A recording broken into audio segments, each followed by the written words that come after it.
Good afternoon, everyone. I'm Prashant Bahuguna, Urban Transport Planner. I'm working with Institute of Urban Transport India. It gives me immense pleasure to welcome you all to the 16th Urban Mobility India Conference cum Exhibition 2023. This technical session is on planning for strategies for meeting challenges in multimodal integration of urban transport systems. The structure of the session will be as follows.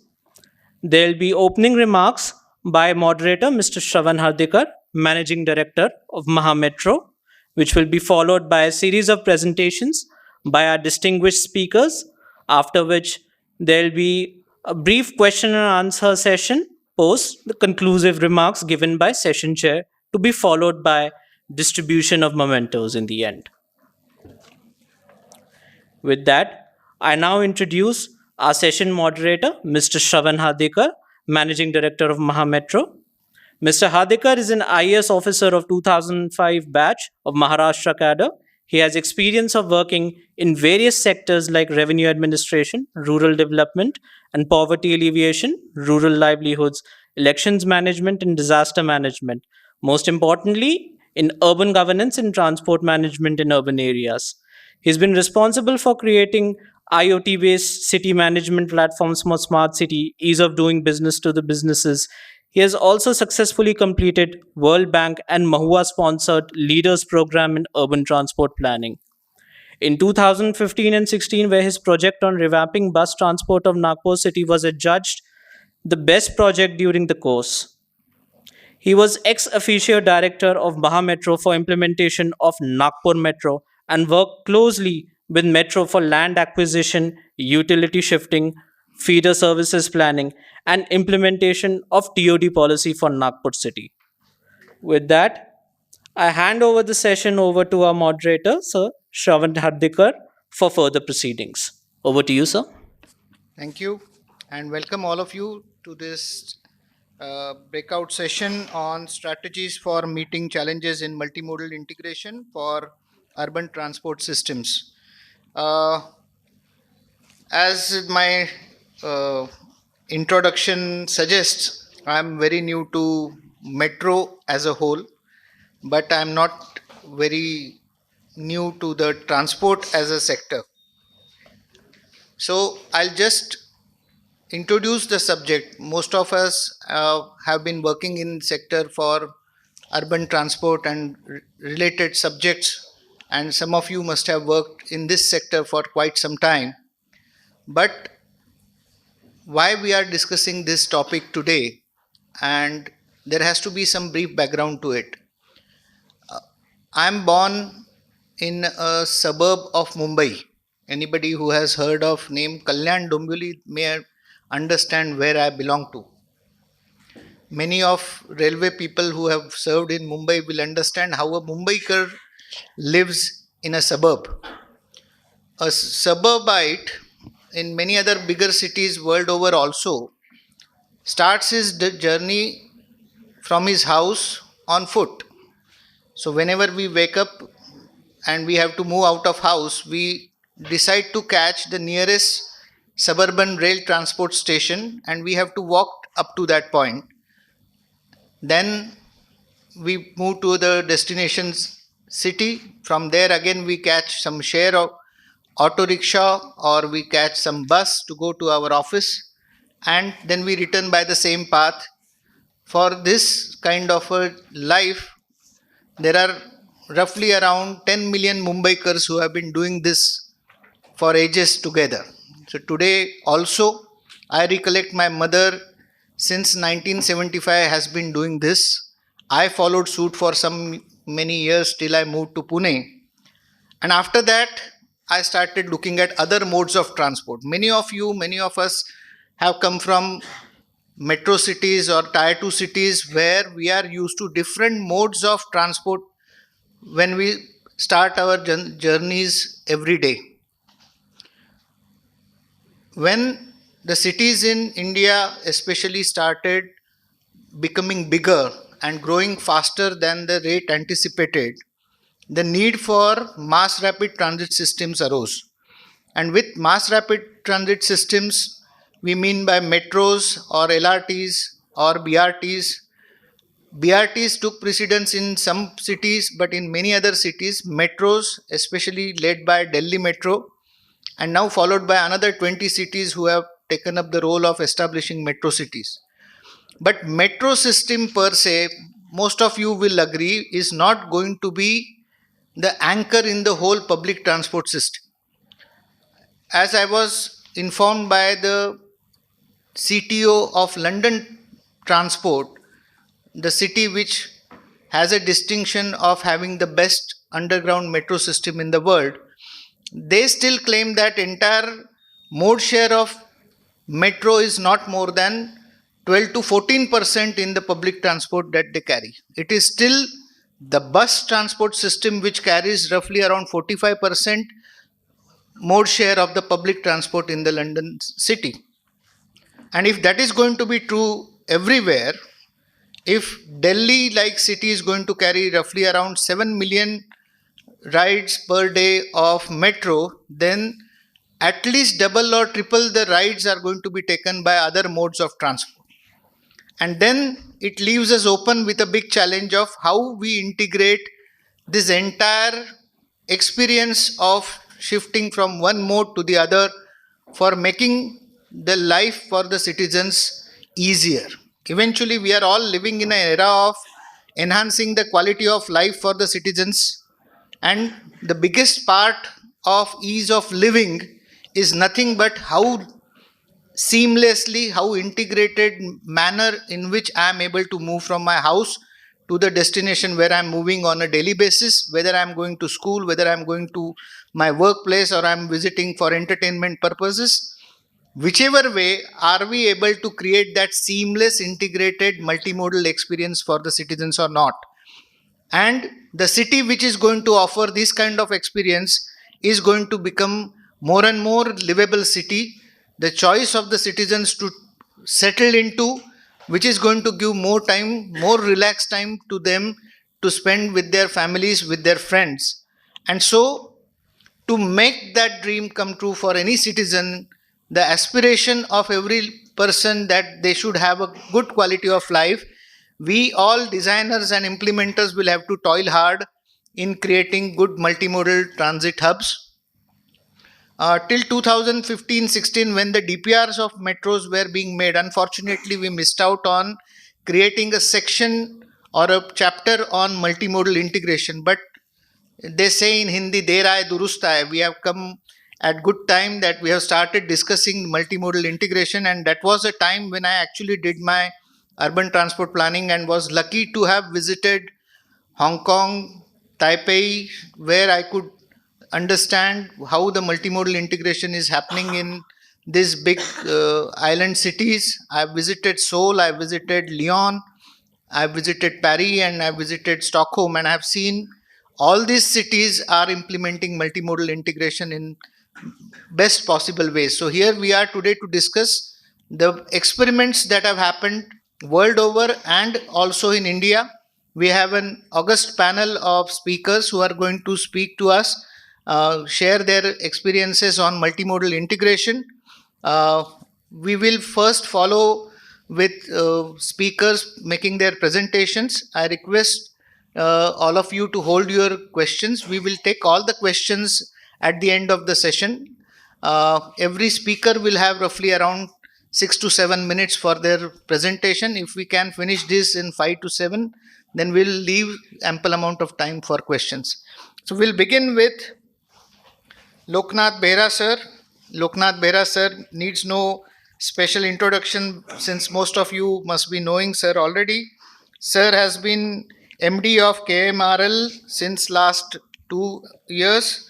Sir has been a great policeman, Director General of Police and State Police Chief of Kerala, and after his eminent service in police has decided to join and lead the entire innovative experience of establishing and running of Kochi Metro, which also is the unique city which operates Kochi Water Metro. And we are here to hear the experience of Sir regarding multimodal integration between Kochi Water Metro and Kochi Metro. Over to you, sir.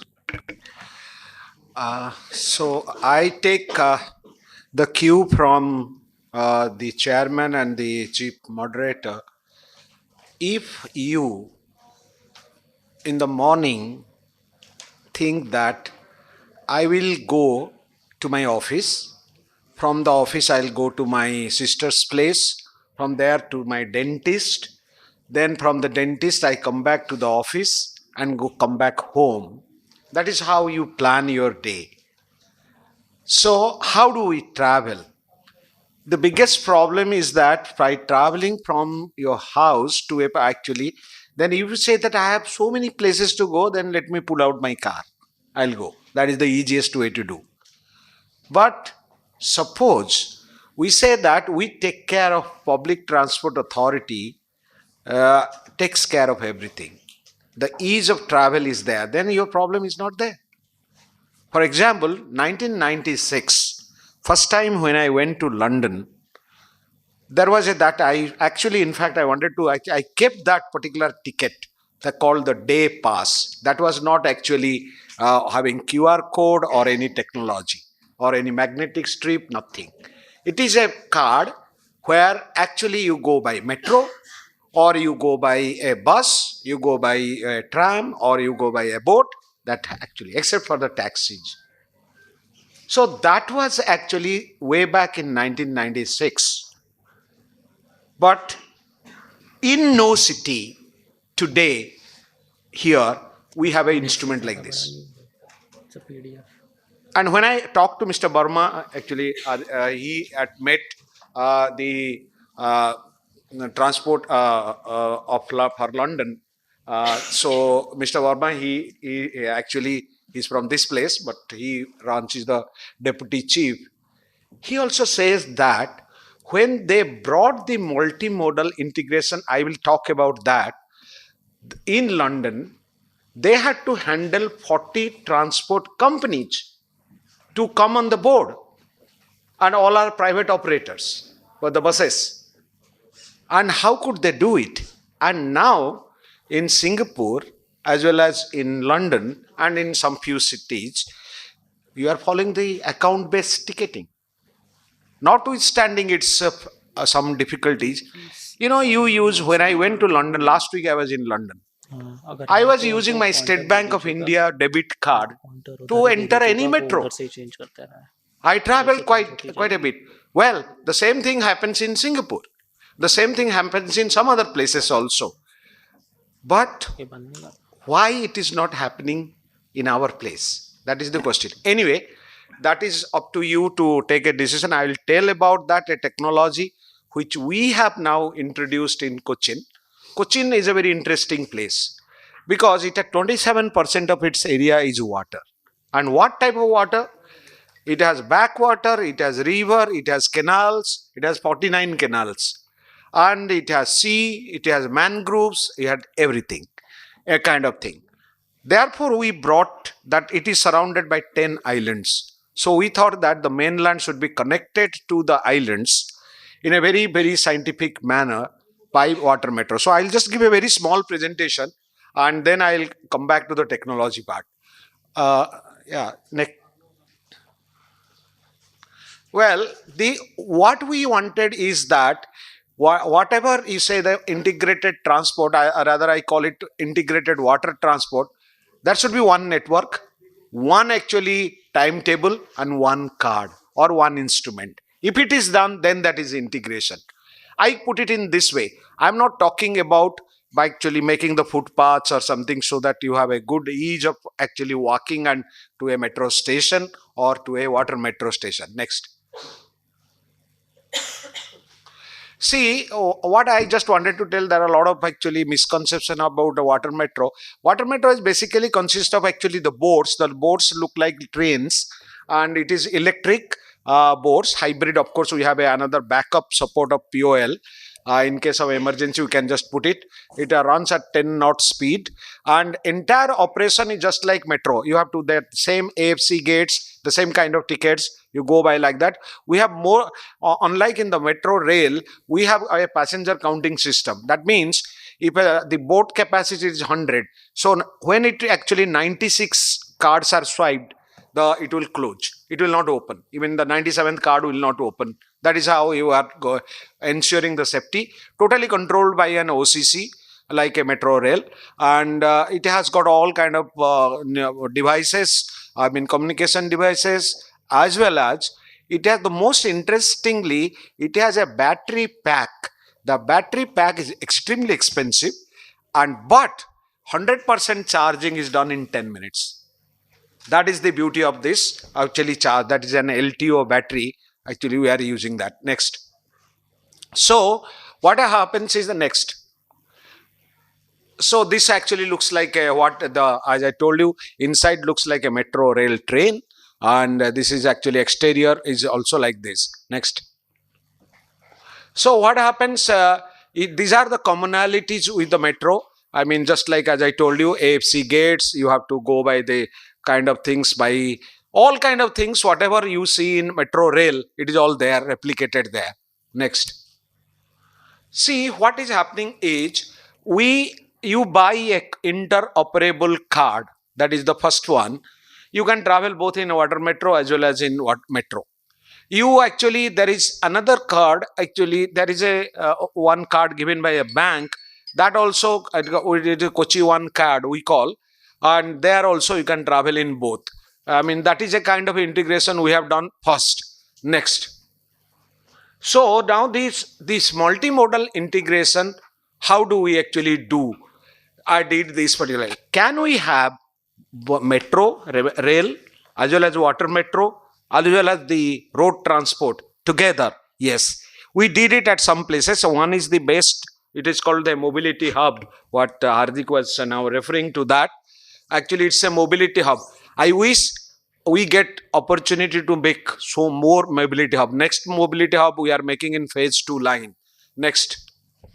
So what happens is that this is actually one of the officers, maybe she's my maybe one but junior to Hardik. She actually made this concept. She was the district collector Ernakulam. She made this one, Voitila Mobility Hub, which is an international attention being put because it has the water metro one side, the other side is metro, the other side is the Voitila Mobility Hub. That's all the buses, interstate, and everything goes from there. That's quite good. Next. So, what is happening is that integration. What I told you is that we have selected the places very near to the water metro stations, are very near to the bus stands, so that you can go interchange like this wherever possible. Out of the actually 38 terminals, we have now completed almost 14. 8 are like that. 6 are not having that. The bus stops are little away. So what we are going to do, what we are doing, we are joining that bus stop to this particular thing with a good footpath, good thing to walk. Beautiful bench is there. You can run also and sit there. So that is what it is done. And if the distance is more than 1 kilometers, we are putting the feeder service. The feeder service is made by electric autos and electric buses. That is, yeah. So this is what is the integration. Last thing what I wanted to say is that integration can be done using technology. So now, in Kochi is probably the only city to my knowledge where you can travel in all the modes of transport without paying any cash. That is the actually kind of things we have already worked out. Whether it is a feeder bus, whether it is auto rickshaw, whether it is a train, whether it is water metro, you don't have to pay anywhere. You just use the QR code and it is done. So this is a kind of virtual integration also we have done. Thank you. Thank you, Bera sir. It's a great experience from Kerala, Kochi Metro and Kochi Water Metro. We would be hearing more from sir when the Q&A starts.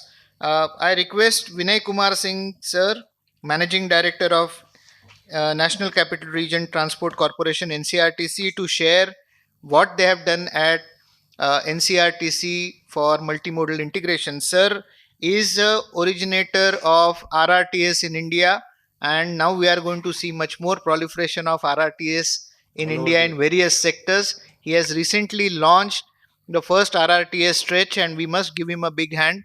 And I request sir to share his experience and insights on multimodal integration. I request sir to directly come to the point because we have a short time to speak, sir.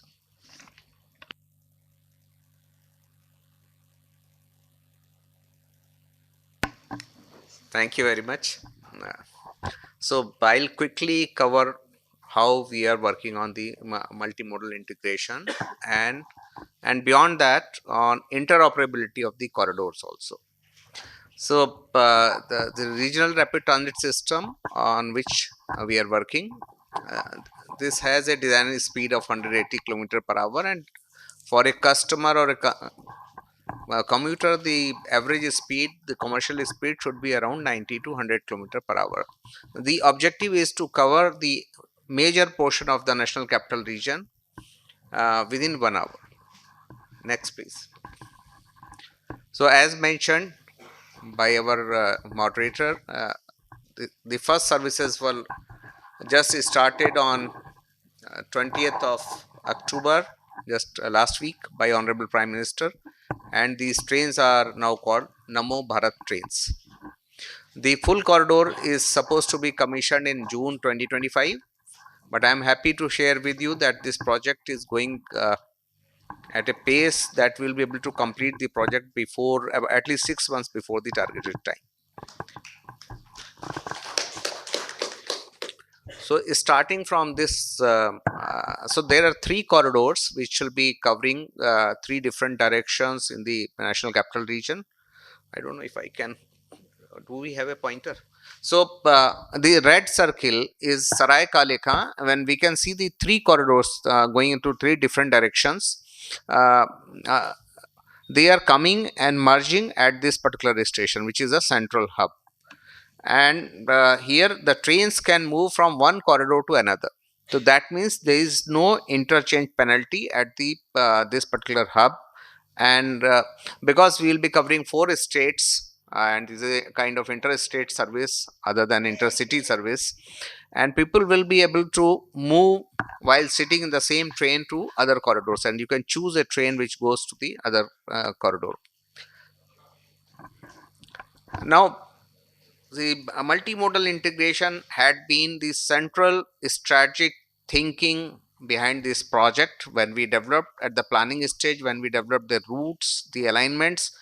In this particular example, if you see the Anand Vihar, there is a very important traffic node called Anand Vihar multimodal hub, or it has a ISBT, interstate bus terminus, it has a Indian railway station, it has 2 Delhi metro uh, stations, 2 lines coming there, and there is one more ISBT of state government of UP.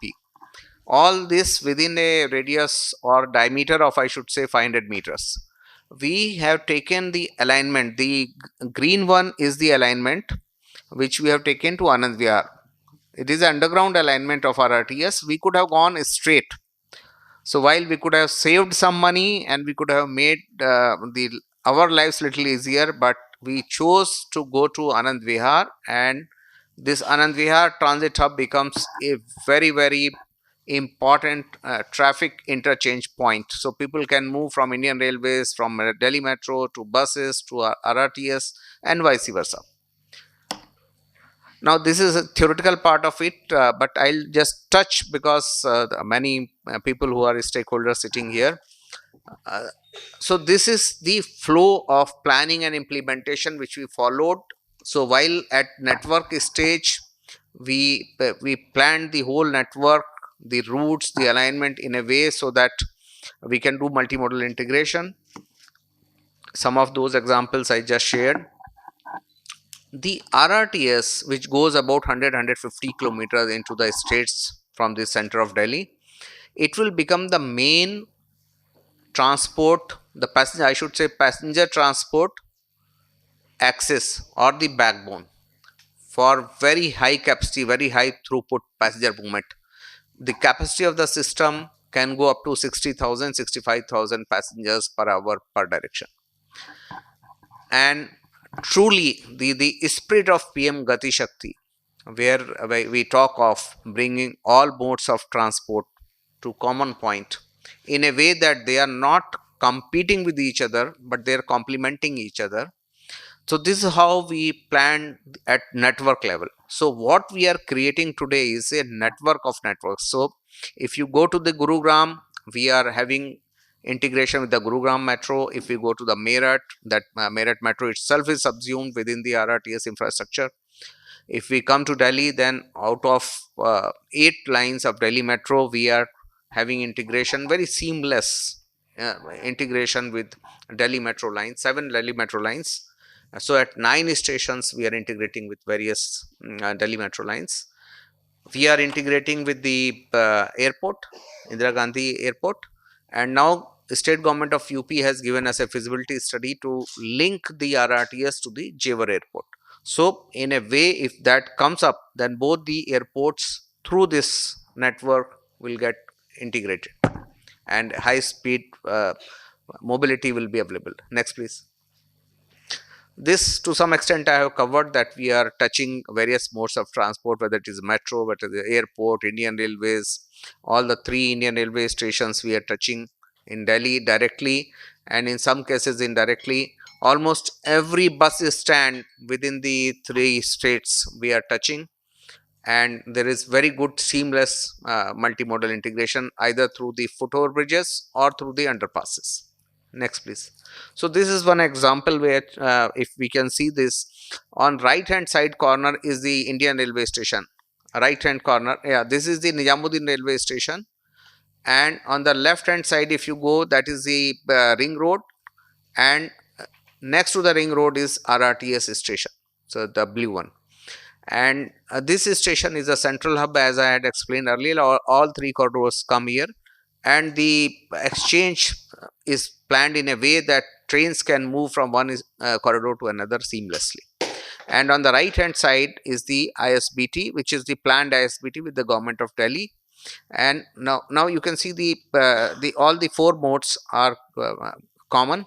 And Delhi Metro, there is an underground Delhi Metro station. This is the entry exit, and we are linking the whole thing through a footover bridge on the this is around 250-meter footover bridge provided with travelators and escalators, linking all the modes seamlessly. Next, please. This is Anand Vihar. This was where I was explaining that all the modes are available, and you see the RRTS station is centrally located. It is underground RRTS station. On left hand side there are 2 Delhi metro stations, then Indian Railway station, and the whole thing is within 50 to 100 meters with each other.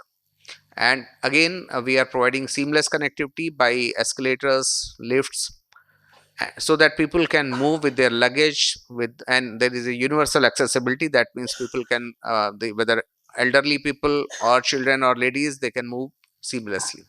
Next, please. So this is something what we intend to achieve. This is what a customer wants, that starting from journey we can provide door to door mobility. We have the last mile connectivity provisions at our stations. I'll just, next slide, I'll share with you how the we are providing last mile connectivity. We are just started a 17-kilometer stretch, and already the electric buses, electric autos, we have tied up with the our partners, and we are providing these services. Even DTC buses we have started. Next, please. So this is a typical station, one of the stations which has just been pushed into operation. At each station, what we are doing, we are not opening the entry exit on the highway, because most of our stations are on the highway. We are providing a proper parking space, and we have isolated the entry exit from the highway through footover bridges. You see in this particular station, you can see 3 footover bridges, 2 on the front, 1 on the other side. So 3 entry exits, completely highway is isolated, no congestion on the highway, and we are able to provide last mile connectivity and multimodal integration at each one of the entry and exit. We can go to the next. This. So other than this, we are working with the state governments to manage the demand also through TOD and value capture financing methods. Thank you. Thank you, sir. All the delegates must be having a lot of questions for you to ask, but let's move on. Thank you for sharing your experience, sir. Uh, Now I request Dr. Shalini Sinha ma'am, who is a eminent professor at SEPT University, Ahmedabad. Uh, she has been my professor too during my program that I attended it at SEPT University.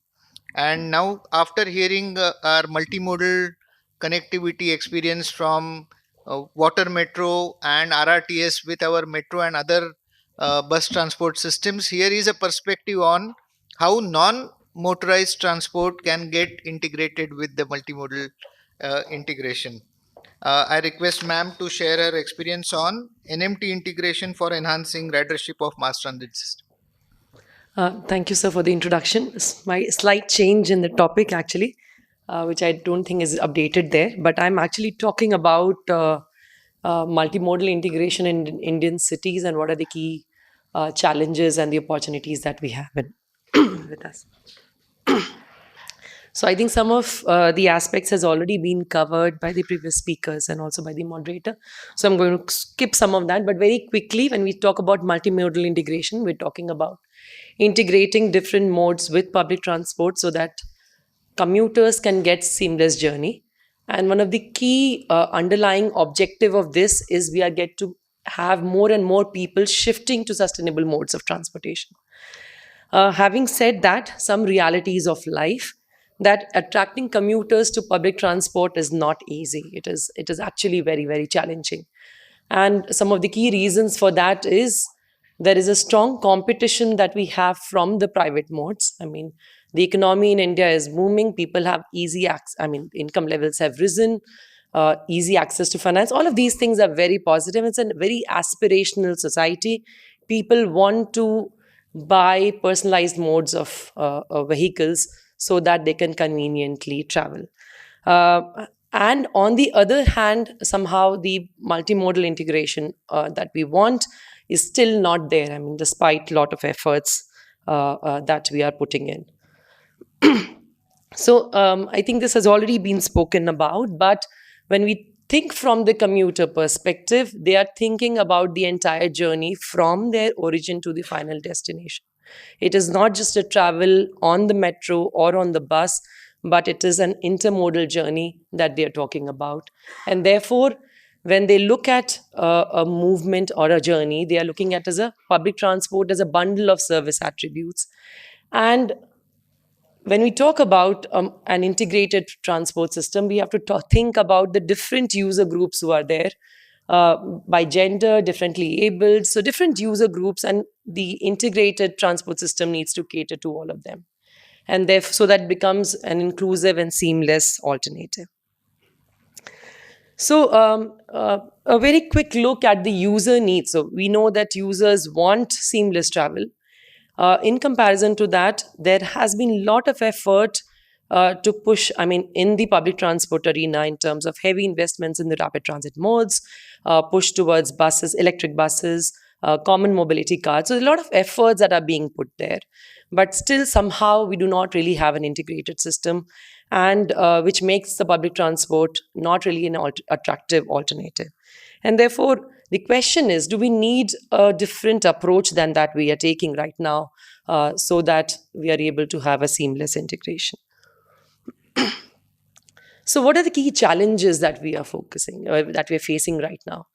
I mean, the first one is, of course, we are just thinking from a modal perspective. We're thinking about buses, we're thinking about metro, but we're not really thinking about tying them all together. And therefore, how do we change that? The second uh, is there an overall transport vision that we want people on public transport? And therefore, how does the different stakeholder agencies, how are they buying into that overall vision? Because unless we break this siloed kind of an approach, it is not really going to work. And therefore, linked with that is the challenge of the multiplicity of our institutions with limited coordination. Financial constraints, of course, we need nowhere across the world public transport makes money, and therefore we would need funding support there. And how do we bridge that viability gap.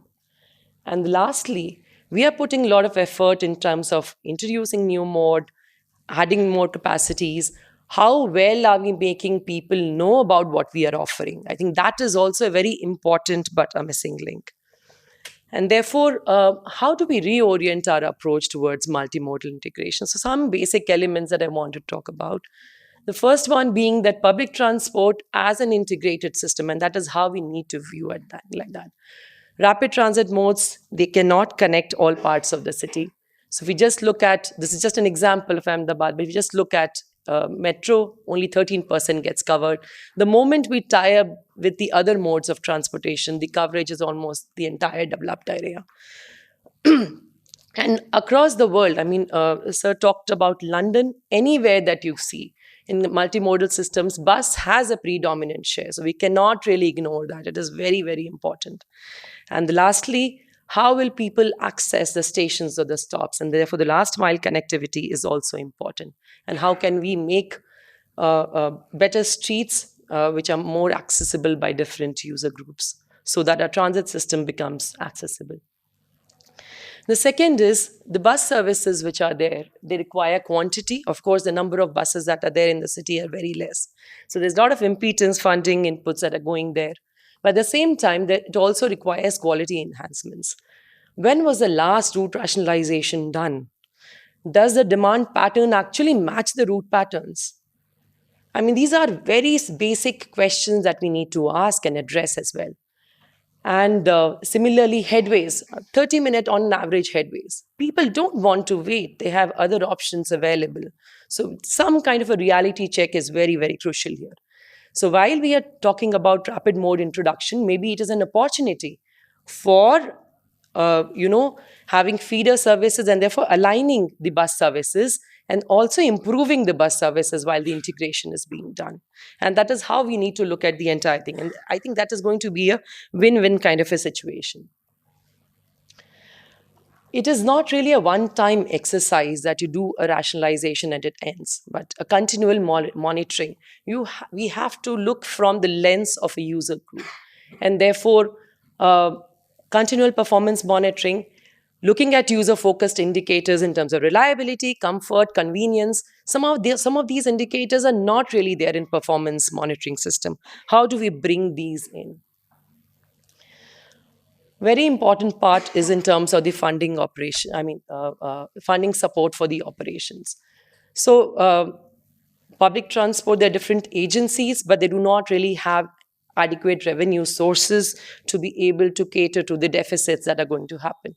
And therefore, what are the other non-fare box revenue alternatives which could be explored and also safeguarded, that could be directed towards public transport and doesn't go into the common pool?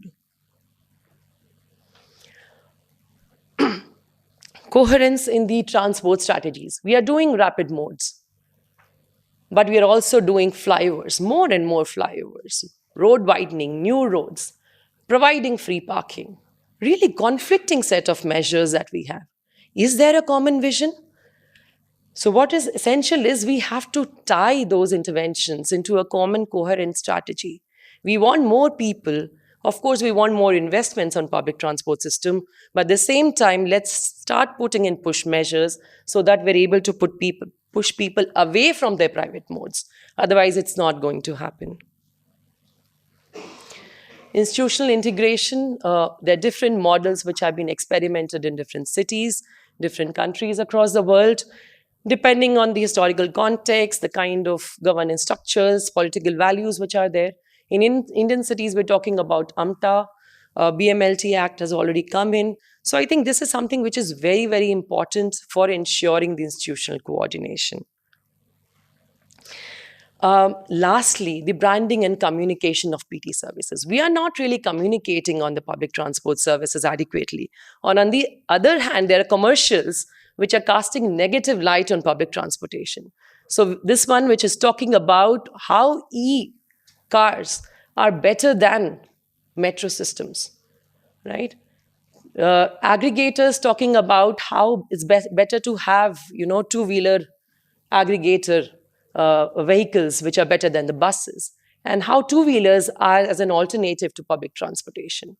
I mean, we can't do anything about them, but at least we can market, we can communicate about our services that we are offering. And this is something that we have really not been doing enough. And when you talk about that, there's a whole range starting from awareness creation to the other extreme of sensitization towards mode shift behavior, where you tell them in terms of what is their contribution to GIG emission reduction by using a public transport mode. But this is something which is very, very important to make people aware of the services that are being provided so they become attracted to the service. And secondly, also to facilitate the behavioral change. So lastly, I think I've talked about all of these points.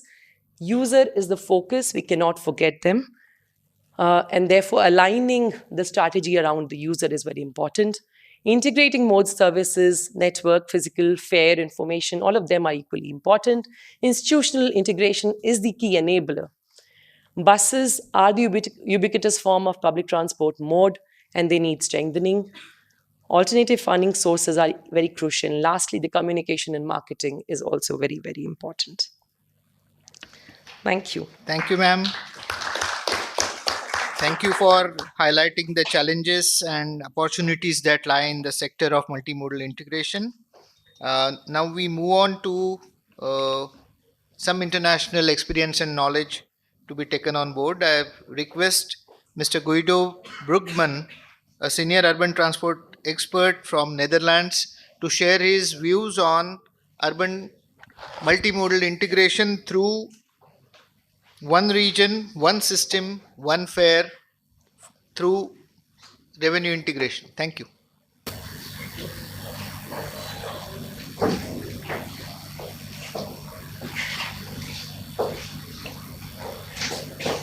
At least a warm welcome to everybody for joining this session. I had really struggled a little bit of what I'm going to tell to you, but in the end I thought it's a nice theme. If it's multi-integration, multi-model integration, it's about one system and one tariff and etc. So I hope this will work, and we can go to the next slide. It would be very helpful if everybody in the room here agrees on this statement. Travelers don't do modes. They're actually not interested in it. They do journeys. So as they don't do journeys, they want one integrated system, they want one information portal, and they want one payment system. If we talk about multi-modal integration, we can look at public transport modes, and multimodal integration become very much interested now because we are also talking about other modes like new mobility, mobility as a service. I will not discuss the other modes. Very simply, if you want to expand your own home with some new rooms, don't do it if still in the main house your roof is leaking. So first we have to start with the basic things in place. So I will focus on the public transport modes. What, in my opinion and observation, are the four main pillars in public transportation integration? It's one public transport system. It's not so easy to understand what it is, but for the outsider, for the passenger, one system. Seamless transfers, it's already mentioned, which means high quality interchanges. We want an integrated information, which means actually one info portal where we can find anything on one website, on one app, and we have ticket and fare integration. This is the logo of the system integrator Transport Authority in Munich. And I know not everybody of you will speak German. Ein Netz, alle Möglichkeiten, which is translated in English, one network, all travel options. And it covers any mode from commuter rail, underground, metro, bus, tram, regional rail, etc. That is one network. It's a nice slogan, and I like it very much as how you present and how you communicate to your passenger that you have one network with all traffic options. And if I talk about one network, and if it's not fully clear what we mean with one network, if we have here very, very simplified 3 networks or routes, they're totally not interesting for the passenger. It starts to be interesting if we combine them together, and suddenly we have multiple options to travel, and we have a number of network options, and it brings added value to all the individual modes and routes. So we have really to spend much more attention on multimodal integrations at stations. There it's really start where people are transferring, and this is a nice example where a railway station, a metro, we see a tram, we see buses, pedestrians and cycling, it's all integrated. And very important, it's not that you bus stop if you come out of a metro station is 300 meters walk and finding your way. It's really essential. Short distance walking, clear signage, sheltered, safe, clean, and a service point for the passengers who wants information or maybe to buy a ticket. How about integrating railways and metro? There are 7 metro stations in Amsterdam which connect to the national railways. And in any of these 7 stations, the metro enter into the railway station. I can have to walk only 14 meters to change from a metro to the railways or back. And I did this very often when I lived in Amsterdam. I think my shortest change was 5.7 seconds that I made this change. Public transport under one roof. This is literally how it works, where light rail is brought into the railway station. Excellent interchange. There is also a bus station where it's very close. And there are many more examples. This is from the UK, where you have an interchange to what? By the way, this interchange, it costs us £6 billion, let's say $6 million. That is extremely cheap, very cheap, because it goes for 50 years. It's about $100,000 a year in investment with some maintenance. So it's less of the price of one bus. And probably you get 30-40% more passengers. Just to another nice example, I just saw it from Haifa. Look how close this interchange is. You have a rail station, a bus station, and they have an urban cable car station, which we probably also will in India soon be introduced. It's never more than 30 meters where you can interchange. Extremely, extremely compact. One issue I want to touch, we have the metro stations, and actually at the metro stations, it's acknowledged, and there's a lot of research that around the metro station, people are willing to a radius about 800 meters, which means 12 minutes walk. That's in general, which means you cover an area of 2 kilometers, square kilometers. Has anyone ever thought about what we have extending this catchment area to up to 4 kilometers? It's flabbergasting. You go up from 2 square kilometers to 50 square kilometers, which is actually 25 times bigger. What do you think if I meet tonight a restaurant owner and I tell him, I have an idea. I can enlarge your customer base 25 times. Certainly, he will be very interested to hear how to do it. So this is essential if we want to have more passengers in your metro system. Multi-modal integration of systems. Of course, it's talked, it's all known, but look at any of the websites in Europe, you will find any of the information.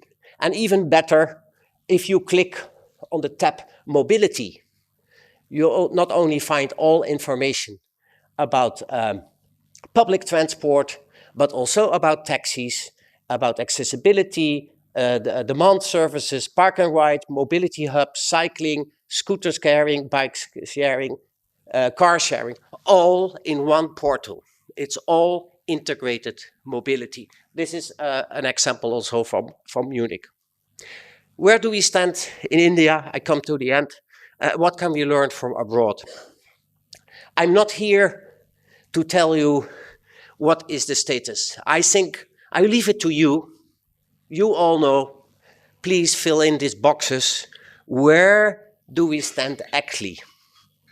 And maybe you should take a photo of it and put it above your office desk. And every morning you will say, where do we stand in India? What is the priority? What do we have to do? Some takeaways. Apologize. As usually, I'm a little bit provocative, but you are known, you know me better than. So move away from a fragmented public transport system to an integrated system. I would say in many cities in India, I find public transport. But I rarely find a public transport system. That is where we have to think about it. Yes, you have public transport, but not the systems. Recognize walking and cycling as part of the public transport system. Please build transport systems in India, not transport infrastructure. That are totally different things. It's not just the concrete and the steel, etc. Obligatory. 10% of your budget for metro lines should be spent on multimodal integration. And I promise you, you will earn it back very soon. High quality interchanges is discussed. We have to think about standardization of your information. Maybe we need to have a study target group where we have guidebooks, where we can certain standardization, speed up integrated ticketing, and organize transport through system integrators. Some call them transport authority, but I know how difficult this institutional setting is. So I thought, let's at least, because that is the purpose. What you give it for name, I don't care, but you need a system integrator. My last slide. What is the difference between public transport and an integrated system? It's about 50% more passengers. I'm open for the discussion. Thank you. Thank you, Guido. You have been kind enough, but you have been provocative enough for us to think about the sector. We move on, and now I request Mr. Daniel Moser, Director Transport India from GIZ, to share his experience on multimodal transport.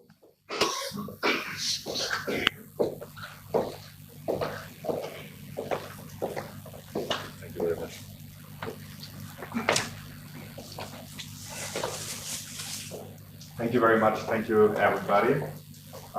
First of all, I would like to thank you also on behalf of the GIZ, the German Development Corporation, for the ongoing cooperation we had over the last years. You know that GIZ is very active in the field of transport in India.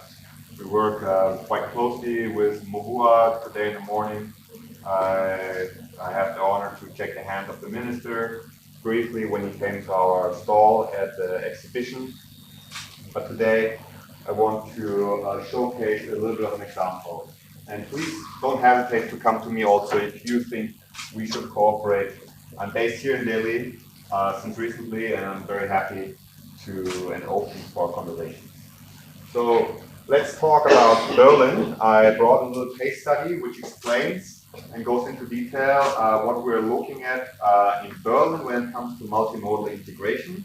And I think it can teach us actually a lesson, and I want you to take that lens when you look at the slides and listen to me right now. Take the lens of inclusion, because I think that's something which we really have to look at. Public transport is not only, as we all know, about environmental sustainability, it's also about social sustainability and inclusion, and an integrated public transport system with good multimodal links can help us to include and bring more people, bring diverse people into the system. So let's look at public transport, the public transport network in Berlin. What do we have? We have 5 different modes actually. It reminded me a little bit also of the presentation we had about Kochi with the water metro. And the 5 modes which we have is really something which a product of history. In the 70s, Berlin was a divided city. We had a separate public transport system. You know, the Berlin Wall divided city. That led, on the one hand, to relatively low car ownership. On the other hand, to the development of separate public transport systems in both parts, the west part and the east part of the city. Then the wall came down in the 1990s. And afterwards, the efforts in the last over 30 years to integrate the east and the western part of the Berlin public transport system were taken on. And overall, a shift in public opinion has been taking place over the last 30 to 40 years in Germany, going away from car-oriented infrastructure towards public transport and non-motorized transport. So now we have the 5 modes. How are they integrated? What are we doing with these 5 modes in Berlin? I will go into detail on the next slides. Let me look at this. So we have these different modes. I put them here on the slide for you to have that as a quick overview. We have the S-Bahn. What does the S-Bahn do? The S-Bahn is somewhat of a commuter rail. Stations are not too close to each other. It travels much faster. So that helps people to go large distances quite quickly. And we have the underground railway system that's over 10 lines. It's kind of the second after the commuter rail, going still relatively fast to crisscross the city. And you have the various interchanges. And then the tram system, which mostly goes on street level. Stations are a little bit closer to each other. Still quite extensive, and that was mostly in the formerly socialist part of the city, but has been expanded since. And then the bus system. I also put for you the passenger numbers on each. I think you can read that, so I will not read it out loud, but it's quite a number of passengers per year. May I remind you, Berlin is the biggest city of Germany with 3.4 million people. You might laugh with the size of Indian cities, but it's the biggest city of Germany. But still, in each of those systems, we have 300 to 400 million passengers per year. So a lot of people use the Berlin public transport system. And I think conceptually, how can we understand that system? And I think the multimodal integration, which we can see, is the basis of 4 distinct fields of action.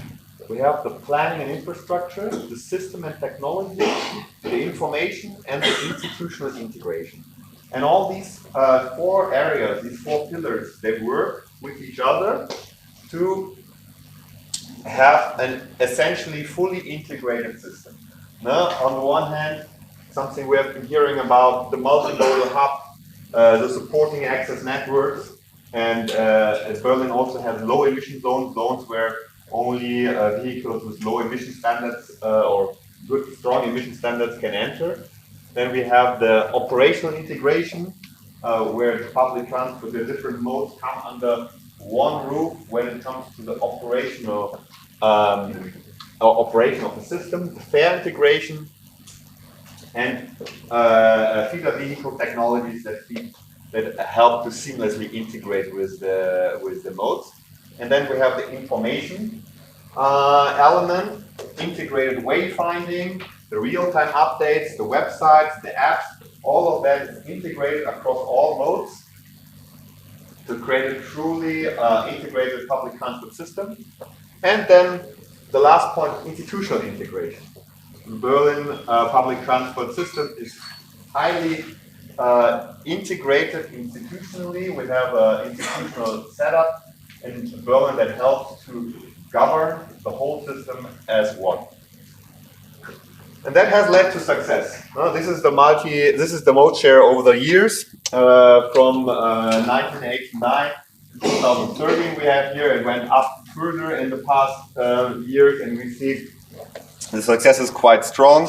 And now in these days we have roughly 3/4 of trips done by walking, cycling, or public transport, and the remaining 1/4 is by the car.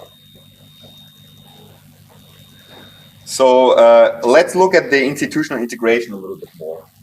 This is a screenshot from the website where you can see really here. Maybe you can recognize that, but we have the different changes between systems clearly indicated for the user, so the user can immediately see which train to take, where to go, how to get out. If you use the app, you see a map on your phone where you can see where you have to go. So it's all integrated, and obviously that's also integrated with a payment mechanism, so you can immediately pay also from your phone. And then you have the region of Berlin, and the region of Berlin actually is operated by public transport called the BVG, the Berlin Transport Operators. It's a transit association, which was founded roughly 30 years ago. And that association is integrating all different modes. And that's even then integrated with a further regional body, which also integrates the next stage, so that even across border, because Berlin is a state in its own, similar to other city-states, and then in the wider region we have the connectivity also integrated in the same institutional system. So all of that works towards serving best quality of public transport, which we can achieve with what we have in terms of infrastructure. So you can conclude? Yeah. And then this is the fare and ticketing integration. Germany has this machine, but now a lot of the payment is digital. The important thing here is the fare and ticketing is integrated across all modes. There's no different tickets by mode. You can buy one ticket and use it continuously. And as I said, that integration goes beyond Berlin. It can be that you come with a high-speed train to Berlin, and then you can immediately switch to the public transport with one ticket. Let me go to one example. Maybe some of you have been in Berlin. That's the Berlin main station, and you really see what I just was talking about. Here in the lower levels, yeah, also here on this map, you can see there people are arriving with the high-speed trains. Now they take the escalator or the elevator up.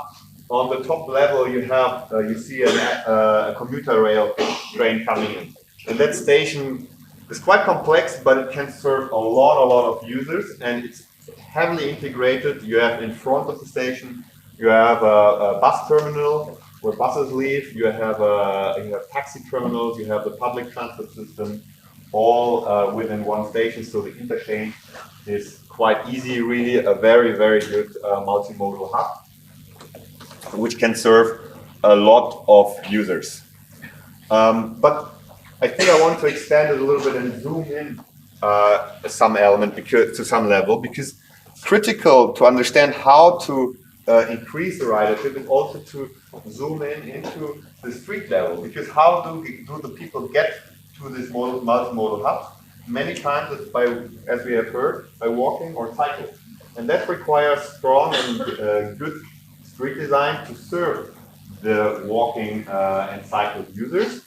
So the street design, which we see, is many times that we have very wide sidewalks, then cycling infrastructure on both sides, protected cycling infrastructure. Ideally, that's still an effort in the city, but Berlin has built a lot of cycling infrastructure in the last decades, and that helps to improve walking and cycling further, and that really is a requirement to have strong public transport is to have good walking and cycling.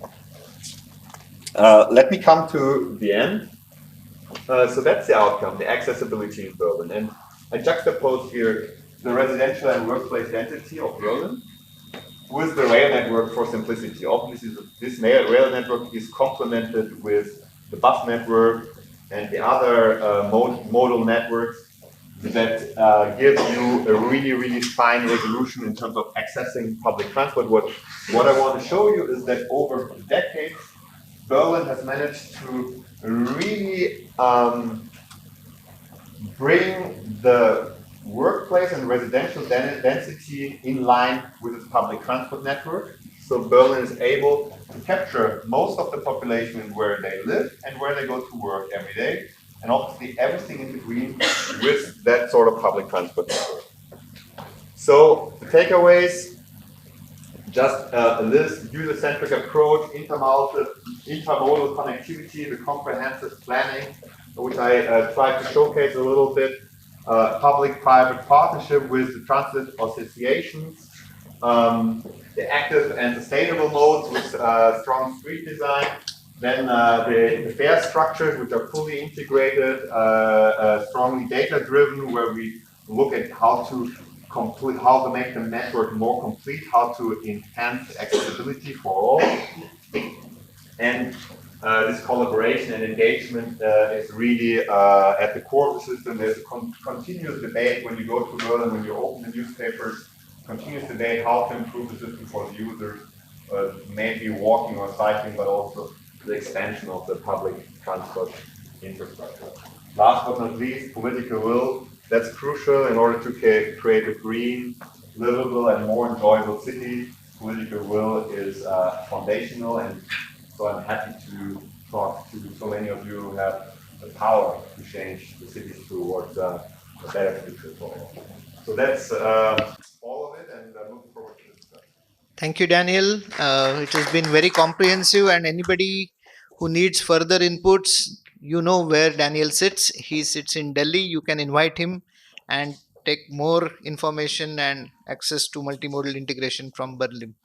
We move on. It's not essential just to have multimodal integration, but it's actually pertinent to take people from one mode to the other through properly designed accesses, and that's what our next speaker is going to speak about. I request Antonio Leras, who is a coordinator of accessibility, exteriors, and signage, Metro Madrid, to share his insight on multimodal integration through enhanced accessibility. Okay. First of all, thank you for this opportunity to talk about transport interchange stations in Spain and actually in Madrid. And thank you for the organizers of this urban mobility India conference and expo. First of all, I would like to talk briefly about the history of Metro Madrid. Metro Madrid was created in 1916, but it was the first line was officially inaugurated in 1919 by the King Alfonso XIII. It was a line that linked two big areas of Madrid, two important places, the Puerta del Sol, that's the center, the city center of Madrid, and Cuatro Caminos, an important square in the north of the city. There were 6 stations intermediate, and all of them are today in operation. There's only one station in Chamberí that was closed, and it's a museum now. So that's also part of the integration of all the stations in the actual network. You can make a museum and people can visit it for free and see how was the publishment at that moment, for example. After that, we have a lot of stations. We have 303 stations, so many of them are getting old, and we have to modernize them. We have done it in Gran Via. We have changed our installations, and we have recovered the old-fashioned elevator on surface, and we have integrated in the street now. that elevator in 100 years ago, if you want to use it, you had to pay. It's a curiosity of this station. Next year, we are going to start the modernization of Santiago Bernabéu station. The Santiago Bernabéu Stadium is also having a modernization, and it will Metro Madrid will invest around 70 million euros, and it will take around 3 years. What do we want with this modernization? We want to triple the surface for passengers. There are many crowds in days that Real Madrid plays, and we want they can have a comfortable experience and, of course, an accessible experience because they don't have elevators now there. This is nowadays Metro Madrid has 303 stations, around 300 kilometers, and around 600 million travelers a year. So let's talk about the transport interchange in Madrid. First of all, you have there a map of Spain with the main highways. It runs from A1 to A6, and what you can see down is the region of Madrid, the same highways, and what have we done in Madrid region with these highways and the public transport. Around 20 years ago, more or less, we created interchange stations in these highways, and we combined the train, the metro, and the highway that was coming into the city. People get down in these transport interchange stations, and they use the urban buses or the metro network, so that the city could manage so many people inside the city and inside the transport system. Here we have this. When I've seen the photo of Berlin, I've thought, oh, it's like a Príncipe Pío station. It's quite similar. We have the railway, the suburban railway, and the metro station. And I've also thought the same when I've seen the Amstel station, because in this station you have both things. You have the railway station, and in the lower level, you can change from the line 6 to the line 10 just in 4 meters. So I think it's the perfect example of transport interchange station in Madrid, because we also have the bus station close to this train station. We have 6 big transport interchange stations. We have also pictures of Avenida America and Plaza de Castilla. In these cases, there are no suburban railway, but we have buses and many metro lines. In Avenida America, we have 4 metro lines and buses running in the upper level. And in Plaza de Castilla, we have 3 lines and also buses running on the surface. In the future, we are thinking that it's the best idea to combine these systems in a unique space. So we are now thinking about Valdebebas, where we will have the line 11, who is now in work, and Cercanías, that's the suburban railway. And Conde de Casal also is the only place where in the previous map that haven't. Conde de Casal now doesn't exist as a transport interchange station, and the idea is in the future years to have it created in Madrid. So let's talk about Plaza Elíptica, that I thought it was an important case to see. Plaza Elíptica is in the south of Madrid, and there were some troubles there because this area is the south of Madrid, and it's line 12, and it links 5 big cities. So many people went to Plaza Elíptica by bus, and there was a lot of travelers there and a lot of pollution and noise in the neighborhood. So they decided to create this Plaza Elíptica interchange with important key features.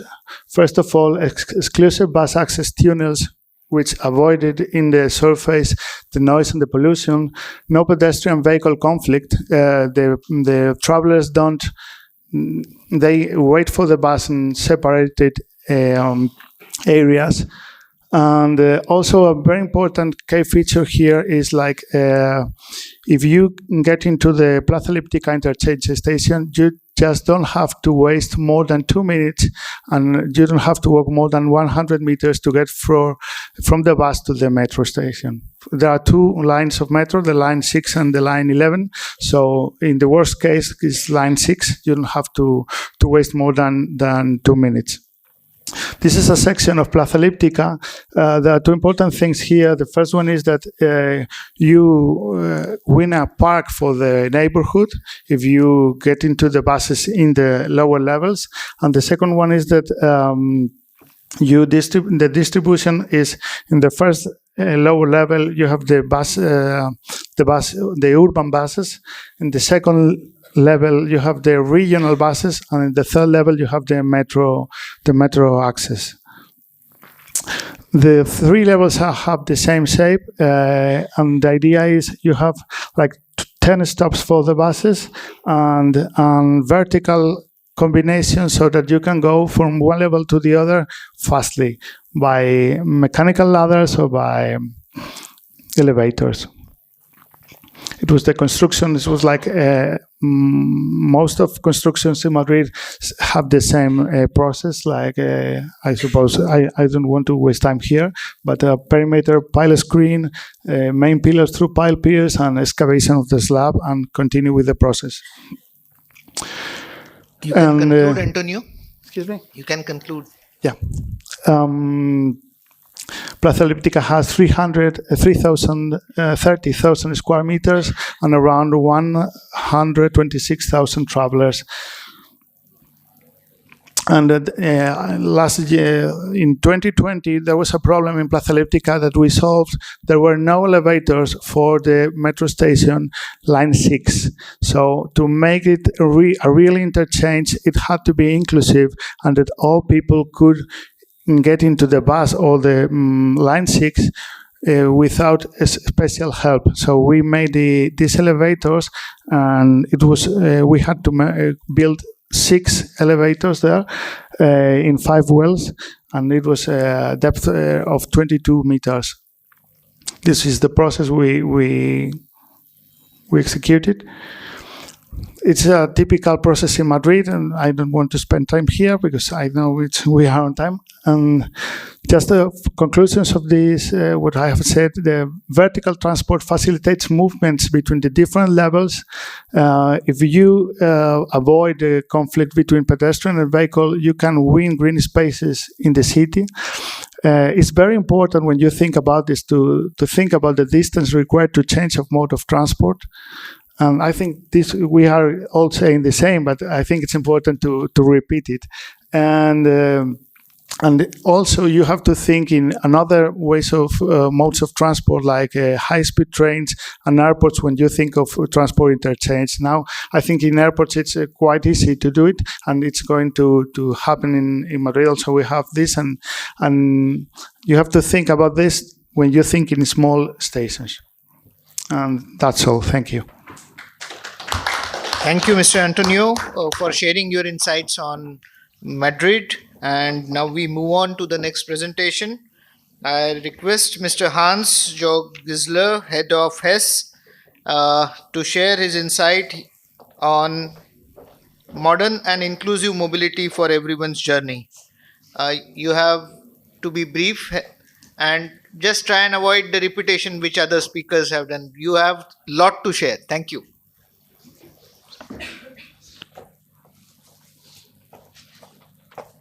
Hello, everybody, and thank you so much. I have a little damaged voice, but we will handle it. I will present you today a Swiss solution, an example for a modern and inclusive mobility for everyone's journey. What I'd like to tell you is here a story of a lady who plans to go from her home to the central station.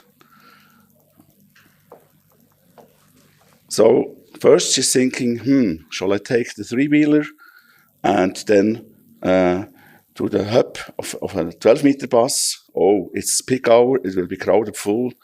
Hoi, what this means? So she's thinking, like we heard already ago, let's go and take the private car. But how to find the park space in the central station? Very difficult, very expensive.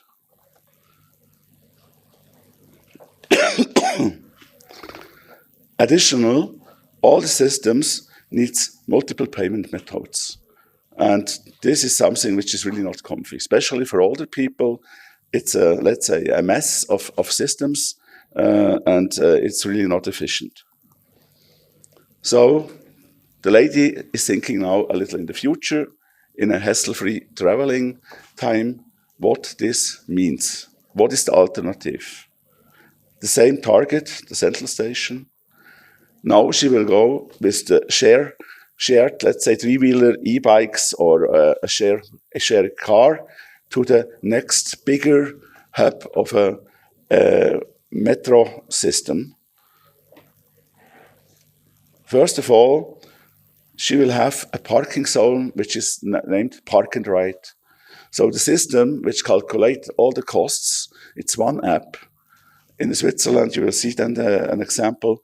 But she has not to pay for the parking. She has not to pay specially for the first mile or the last mile. Everything is included in the ticket.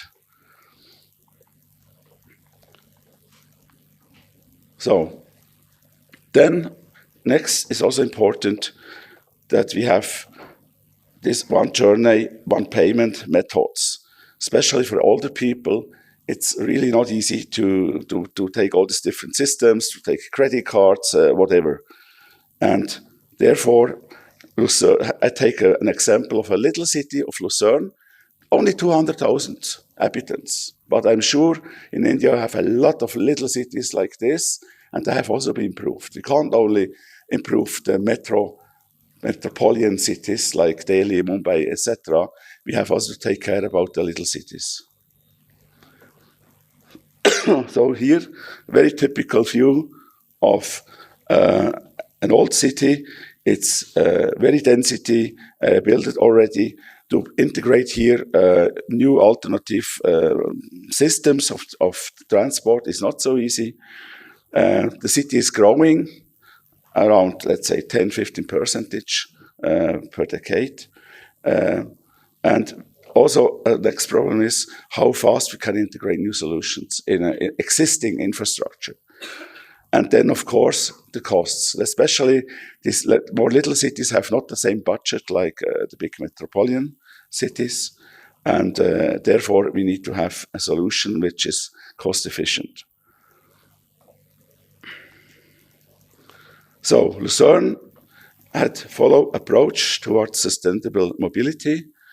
We speak about a rolling stock. We speak about a modern ecosystem.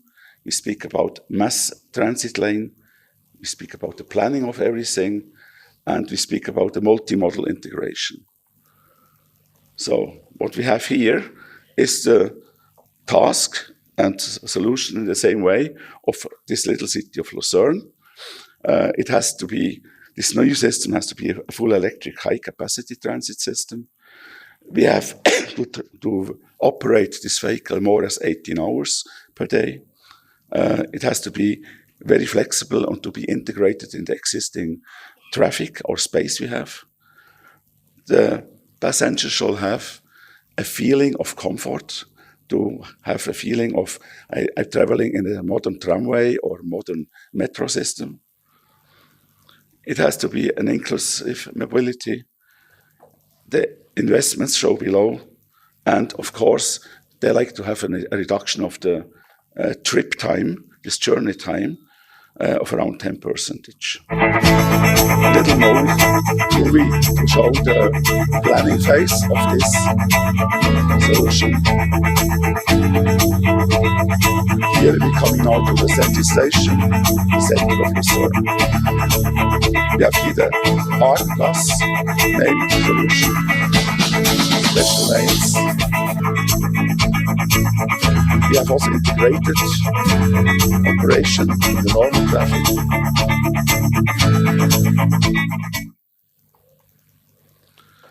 So what Lucerne did achieve with this system? First of all, we had, on this example, thank you. In this example, we had 12 kilometers of a route. We have a 5 minutes frequency, and operation told you already, and we have in the peak hour a passenger capacity of 3,000 passengers.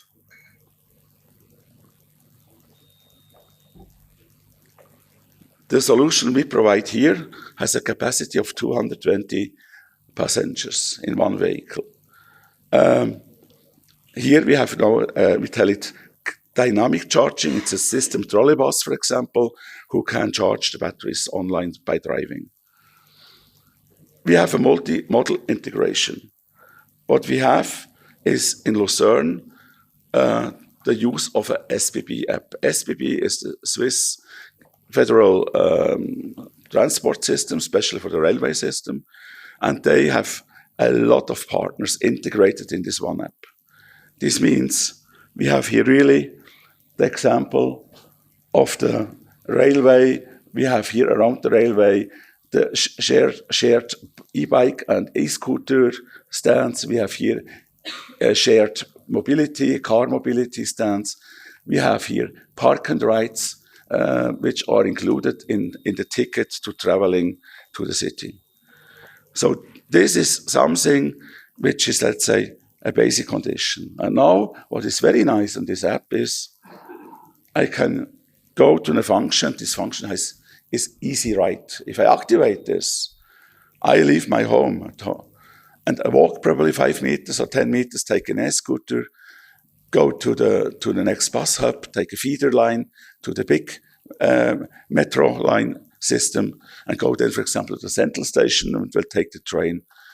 And if I'm at home after the journey, the system will calculate automatically the best, most fair ticket fee. Of course, it's recognized that we need each person needs let's say, a smartphone to do it. But if you have it, especially for older people or also, let's say, immobility people, it's huge disadvantage. Not to think how I have to take care about ticket systems and to pay with different payment methods. Hans, you can conclude. Okay. The conclusion is that we have here now in Lucerne a very good example how a growing city can integrate a new system, an efficient system in an existing infrastructure. It needs not so much, if you are really ready, let's say, to integrate with all the partners of operation and make the deals there.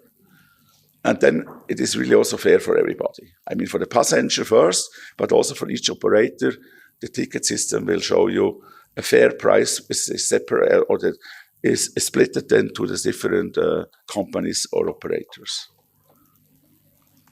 This was it. Thank you very much for your time.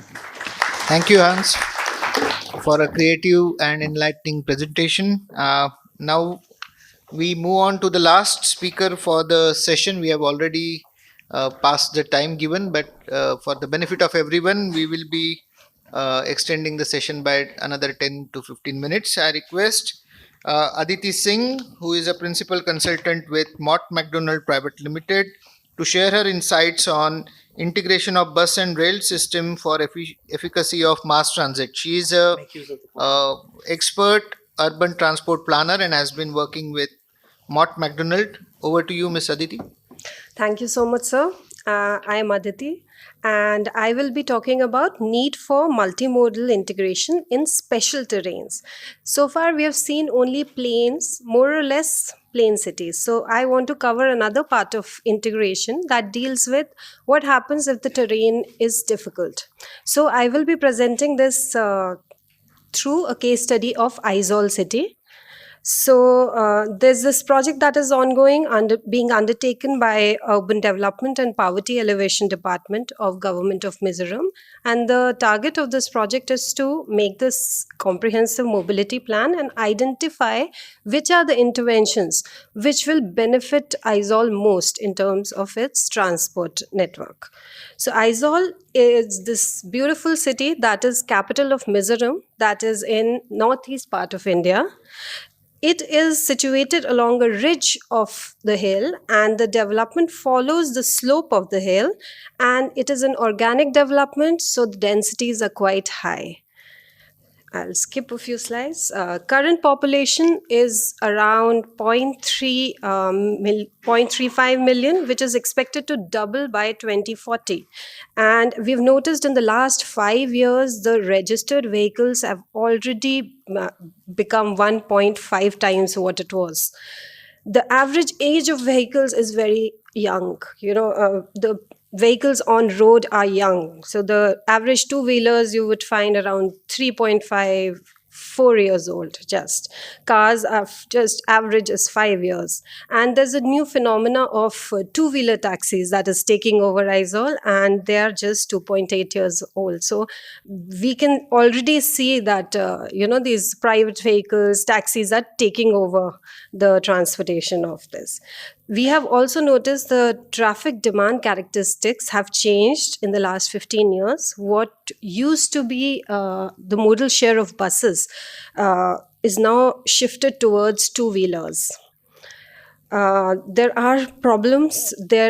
Traditionally, Aizawl had a lot of NMT, or people used to walk. That's why they have a lot of staircases in the city. There are more than 800 staircases in the city, but most of them are not as nice as the picture I have put. They are very narrow, they are dark, and very steep. So the people who can afford are moving towards private transport. There, you will notice that in the middle picture, there are two roads. That's how most of the sections are. They're just right by each other, but there's hardly any space to expand. If you talk about, okay, we'll add another 1.5 meters, make a footpath, it is not going to happen. Like, it's very challenging. Space is a big constraint. And the last photo is a very common sight for our Indian cities. The pavement is blocked by vendors, shops, parking, and pedestrians are on the road. So, but one of the good things about Aizawl is the citizens show exceptional traffic discipline. And so it encourages us, if we put forward some interventions that require patience and discipline from citizens, it's likely to succeed in the city. So, So the solution is to move from this rapid urbanization, and we want to do it through a few solutions. Like, we need to promote this traditional mode of walkability. What they have been doing traditionally, we have to get them back on this track. We have to strengthen this by providing comfortable vertical connections, because city is very steep. We have to improve the public bus system that was there. It has to be strengthened, but we have to augment it by point-to-point connections like a ropeway or cable car. But none of this will work in isolation. They have to provide a seamless connectivity, an end-to-end solution. Otherwise, people are not going for it. So I'll just give you a short example. This is a section, and say I live on the road on the bottom, that's my house, and the public transport is available on the road that is on top. But even if I'm living inside that 100-meter radius, this will be very challenging for me to get access to the public transport. I will have to walk a very long winding road, or ask somebody in my family to drop me. I'll probably end up just taking a taxi, or buying, if I have money, to buy my own car or two-wheeler. What can we do? We can provide vertical connections. We are looking into it, escalators and elevator. This is a public lift or public escalator. So this, we looked at a world example and we found that Medellin in Colombia have done this. They have similar topography, similar densities of built up. So they have provided series of escalators that climb up 28 stories. And initially it used to take 25 minutes of walk to climb up those, would just take 5 minutes. And not only the travel time has reduced, it has improved the entire urban form of the area. So just a few photographs. We're also looking, because Aizol is expanding, there are many point attractors and generators. So point to point connectivity is being looked at through ropeway, but not the usual tourist attraction ropeways, but that which can serve as public transport, take people from the areas that are generating demand, where if you would take road would take you hours, and if you take ropeway you'd probably complete your journey in minutes. So I'm concluding, public transport systems are more user-friendly when they provide end-to-end connectivity, as we have all discussed today. And multimodal integration is the key for sustainable growth. And traditional modes like walking have to be made friendly. And only then this, our inclination to just go towards private transport will be curbed. And we must always look at innovative solutions that can augment whatever system that is there to make it more robust. Thank you. Thank you, Aditi ji, for being crisp and clear and yet enlightening us with the insight on how to do multimodal integration in cities with special needs. Now we have time for quick Q&A for 5 minutes. If anybody has a specific question to be asked to anybody in particular, you may ask. Gadgil ji. Sir, I have a question to MD NCRTC, sir. Sir, you said that Meerut Metro has been subsumed by RRTS. Could you please elaborate the slow-moving trains and fast-moving trains, how you are integrating? Thank you. Initiative which we have taken, and see, because our train control system is ETCS level 2, rather hybrid level 3, which is quite an advanced signaling system.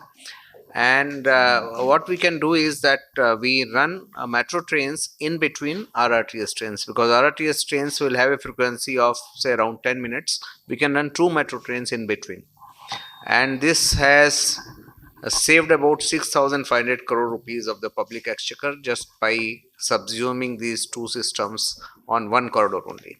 So it has a huge potential and it is possible, and a similar thing we'll be doing on other corridors also in a limited way, where we can have hopping trains, means some trains will be hopping through some of the stations, so that we can increase the average speed of the trains.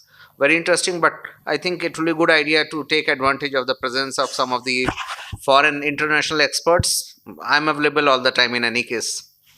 So on the same track, the 2 trains will be running. Yes. So, yeah. They are also planning to run freight subsequently. That's also even.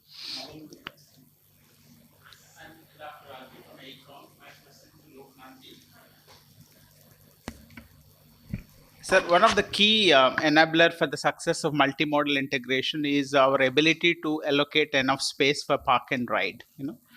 In a city like Kochi, I would like to know how much space you are able to allocate, because elsewhere we are really struggling even to secure enough space for the number of entry-exit points for the metro station. So, as you know that you are from the AECOM, no? You are working with us, and you are the general consultant for Water Metro. See, in Cochin, you don't have that much of space for allotting exclusively parking. Out of the 27 metro stations, forget about Water Metro, only 6 are having parking areas. Other places, no. This is the typical of that particular place. We can't now improve. So now what we have done, 2-3 places where there are little bigger places, we are making a parking hub. So you park and it is pay and I mean you have to pay. You have to give in that. And now recently we got some more land also from the district administration to just exclusively use for parking. But still, then it is not, because the density of vehicles in Kerala is the highest in the country. So therefore, what happens is we have a real problem. As you said, this is a real problem. So water metro is still worse, because the terminals are actually mostly in the islands, and they don't have that much of space to that. So you can have actually 15 cars can be only parked, which will be more. More numbers are required. So what we have done, I was telling ma'am also, by using NMT kind of thing, we are actually making the multi-level car parkings electric ones at wherever there is a small space. But that is very cost intensive. Actually, 100 cars it will cost around 12 crores. That will be the investment.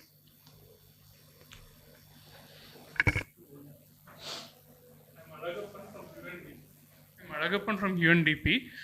Sir, we are talking about multimodal integration. Now, many cities started implementing it. Also, we are talking about institutional integration. While doing the institutional integration, sir, there is one hiccup. There are many hiccups. Like, for example, we are talking about route rationalization of city bus, everything. Technically, we can do any number of route rationalization for any city, but while implementing, there are some implementation challenges. For example, some states need a permit system which cannot be revived at us every month or everything. So how these are practical challenges, sir? How we can address it? Need some kind of a session. Yeah, actually, see, you are from GIZ. You said UNDP. You are from UNDP. Sistra did the route rationalization of Cochin. Sistra, the company from France, and very good report, and really we liked it. But as she says, very difficult to implement, because political will not be there. They say these particular things will be no vehicle zone, which the concerned people's representative will not like. So this actually happens. He is very correct saying that. So what the only solution is that actually bring in the Metropolitan Transport Authority, give them actually that particular power. So what they say, that is the ultimate. And then it will can be implemented. Otherwise, it will be very difficult in a situation like in India, in any Indian city. So whether it is Delhi or Bombay or Cochin or Kolkata, this is going to happen. But route rationalization has to be there. There is no doubt.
Sir, Thank you. sir, I have a question. Myself, George. I am from CDAC. I have 3 points to ask. First one is, in multimodal system, there are different systems and softwares which are being integrated. So currently, is there any standard or any open frameworks which can be used for the development of the multimodal softwares or systems? Second one is from the implementation point of view. I think Bharat sir can mostly answer that. Any risks from the operational point of view when we run the multimodal transit system? And third one, in most of the presentations, we have seen the public transport systems which are being integrated. So, is there any role for the aggregator systems, so that like the Uber, Ola, and all, so that they also come as part of the multimodal system? See, I'll tell you. You asked me the first thing you said is that you are from the CDAC, so CDAC is also involved in some of the research work on the transport system. The ONDC, I mean, to my foreign friends, I will try to tell you one thing. That one network for digital commerce. ONDC is the latest effort by the government of India. It is now integrating all the buyers and sellers. So the question is that even transport also they have already taken. So what will happen is that all the payment gateways, all the UPIs will be actually on their platform. They have made a platform. So on the platform, everything is actually there, whether it is buying a food or to buying a ticket. So this is going to be the game changer for Binoyji and everybody. So that people don't have to do it. That actually anything can be bought on that particular platform. That is the one thing. I think first question you wanted the particular thing. Second question, I'll say there is in the multimodal integration, basically physical integration, not the digital integration. There will be issues. The issues will be highly localized, and it has also happened in Cochin. It has also happened elsewhere also. Some people will say that this footpath is not required because it is going to obstruct such and such things. Such things will be there. How the leadership is going to sort out those human issues is very important. So the district administration, the collector, the commissioner of police, all these people have to be actually involved in sorting out these particular issues, which will definitely crop up in multimodal integrations, because there will be somebody say Bori Valley has got more buses, whereas Hiranandani has not got more buses. So this will be always there, but that you have to sort it out. Yeah, comment. Something to add. It's good to discuss also the technical issues, but I think it's also good to realize that multi-model integration starts with a mindset. That's the most. And mindset doesn't cost money in principle. So it's mainly a mindset. And secondly, it's about cooperation. Talking to each other, working with each other, the willingness to work with each other, commitment. Public transport operators are not competitors. They need each other together. We need each other. So to move forward and getting a better product and get more people together. That's what I wanted to remark. So, Thank can you. I just add? Want to respond to the park and ride and the route rationalization actually. So park and ride within the city where the land is a scarce resource is going to be very difficult. And therefore, in terms of what is the most optimal use of land where land is very limited, one needs to think about it. And therefore, if park and ride is not possible, what are the other ways in which we are able to get people to the transit stations is important to think about, rather than thinking that park and ride is not happening and hence we are not really able to get people on board. Park and ride in peripheral areas where people are coming from farther away and therefore the connectivity of public transport or the modes is very poor. That is where we need to focus on park and ride so that the catchment can really be improvised. So that's on that. Regarding route rationalization, it is complex, it is difficult, but it needs to be done. And rather than saying that all the routes need to be changed, I think the approach that needs to be taken is a more gradual approach, one by one, do it slowly. And existing structure is there, let's introduce a new route, which is an integrated route maybe. Let's run it for some time and slowly pull out the other one. I think that is a more incremental, it's more complex, it's not going to happen immediately. But the only way to go about it is to do it gradually. The reason why we are kind of postponing it is because this is complex. But I think it's very much important that needs to be looked at. I think we have a time for last question. Anybody? I have a question. Hi,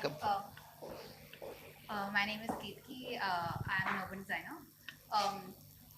and right now I'm like a part of a company who's consulting for two multimodal integration in Mumbai.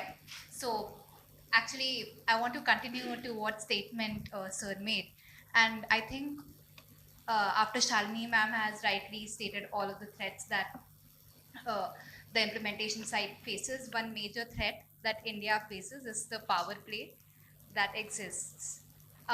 Which is why, even though we have the designs, we have the integrated systems designed in the files, we don't see them implemented, and that's a huge threat.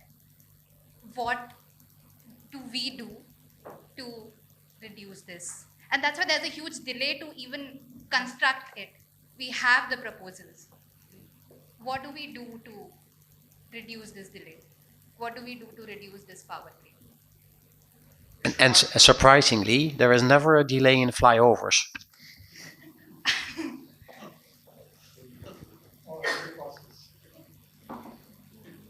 Actually, the crux of the issue is the leadership of the implementing agency. They have to take a lead in this, to my understanding, because they are the prime movers of the project. And don't say that it is only in India. Power play happens everywhere. The colleagues sitting on this side, they will confirm to that. It happens everywhere. And if people forget that ego and they only think about the project, about the commuters, many of the speakers talked about commuter centric. If the approach is commuter centric, it is not about the organization, it is not about the person who is a managing director and he has to go and talk to somebody to get those approvals. What is important is that if basic approach is commuter centric, I think we can find solutions to many things. The organization which I am leading, we waited in some cases up to 2 years, but we did not compromise on the multimodal integration because we thought that if we lose this opportunity, it will never come. A station is such a huge physical infrastructure, it cannot be relocated. It has to be done in the first time the correct way. So even if we have to wait, if I have to go and meet 220 people for one approval, I'll do that. So that is to be done, means there is no shortcut to this. And it will always happen that the power play will happen, the personalities will clash, all this will happen because it's a human part of it.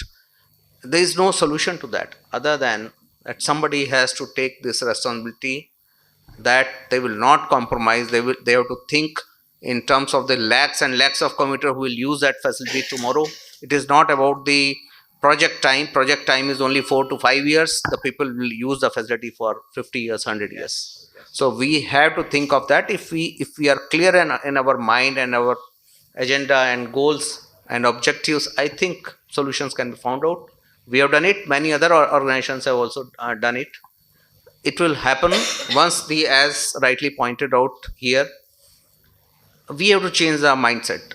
If this group here, even if we think in terms of that we have to do multimodal integration, we have to think in terms of commuter centricity, I think things are changing.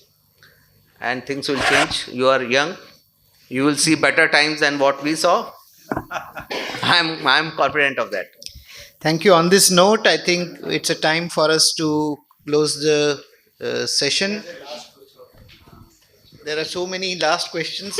I would request all of you to hold back. Over tea, you can talk to the individual speakers because many others would like to catch some modes to go back to their houses. So I have to be little tough here. All the speakers, I assume, now will be available for some chit chat after this session. But on this note, I think we have had a wonderful session. Thanks to all the speakers who have taken their time to come to this session and share their valuable insights on the subject of multimodal integration. For me personally, this session has been really important because I am starting a new journey in this entire new sector of urban mobility. Even though I have been associated with urban planning, some takeaways from this session I just want to sum up for the benefit of everybody. There are key challenges into this sector. These challenges have been uh, rightfully brought out by every speaker. There are multiple stakeholders. The cost and revenue sharing and interoperability for ticketing is a very crucial issue. Capacity planning and designing of linkages, lack of vision, lack of awareness amongst the stakeholders, low interest towards public transport in general are the key issues for the country like India and cities. But we all share one vision that everybody wants to ensure that we have one journey for our everyday experience, and it has to be a seamless experience. And for that, we have to create one information center, one payment system, one experience, and one journey. We have to be collaborative. We have to find out all the mix between technology, stakeholder interaction, planning, and design. All these elements have to come together so that we are able to provide this experience. Community engagement is the key to success in terms of multimodal integration. Eventually, there are special needs to certain areas, and special needs of special regions will have to be looked at in a peculiar way. Technology stack needs to be created.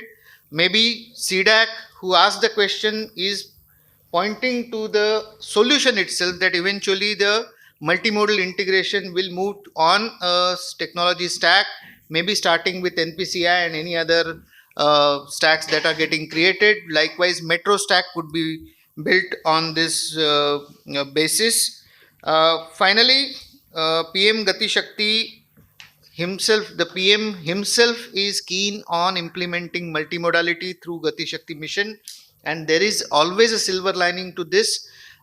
In the end, what Sir has said is rightly said in clear words, that it is the conviction of the leader to commit and bring change into this entire ecosystem.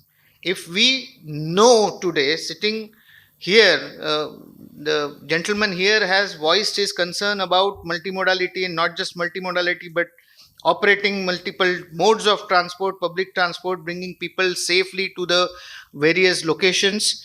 It is all about planning multi-modality at each station of each public transport system. It's not just about metro station or interchange station or it's the terminal station. It is each station which will have to be designed integratedly with any other mode of transport, including pedestrianization, including bicycle and other non-motorized transports. Even if there are no bus bays coming, there are no auto rickshaws coming, if any person is walking, still there has to be an integrated approach to be taken. Whether we do it through planning, whether we do it through design, whether we do it through technology, whether we do it through institutional integration or by information integration, we have to make sure that we are integrated in a right sense. And as leaders sitting in this hall, we all need to have that conviction, and conviction to go beyond short term interest, vested interest, political interest for short term nature. Eventually, we will have to be committed to our conviction, committed to our vision, and a collective goal of making sure that we create sustainable and inclusive ecosystems for the citizens, and making sure that they have one unique journey every day of their life. Thank you for coming. Thank you for joining.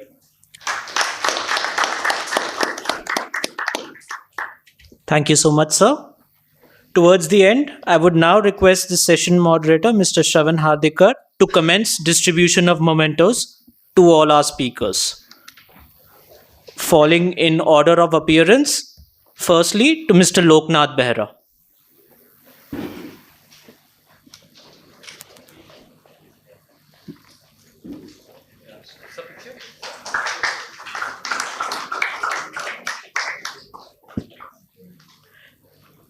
Then Mr. Vinay Kumar Singh.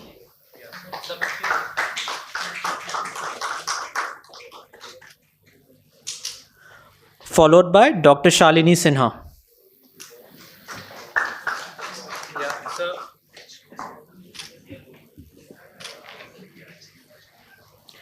Next to Mr. Huido Ruguman.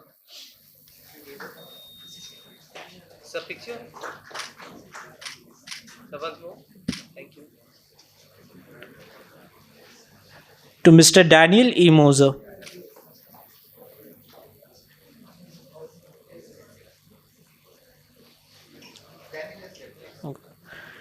Next, to Mr. Antonio Leras.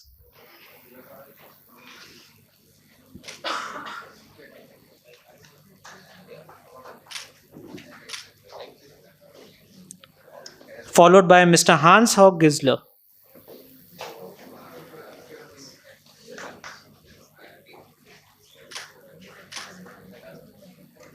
And lastly, Ms. Aditi Singh.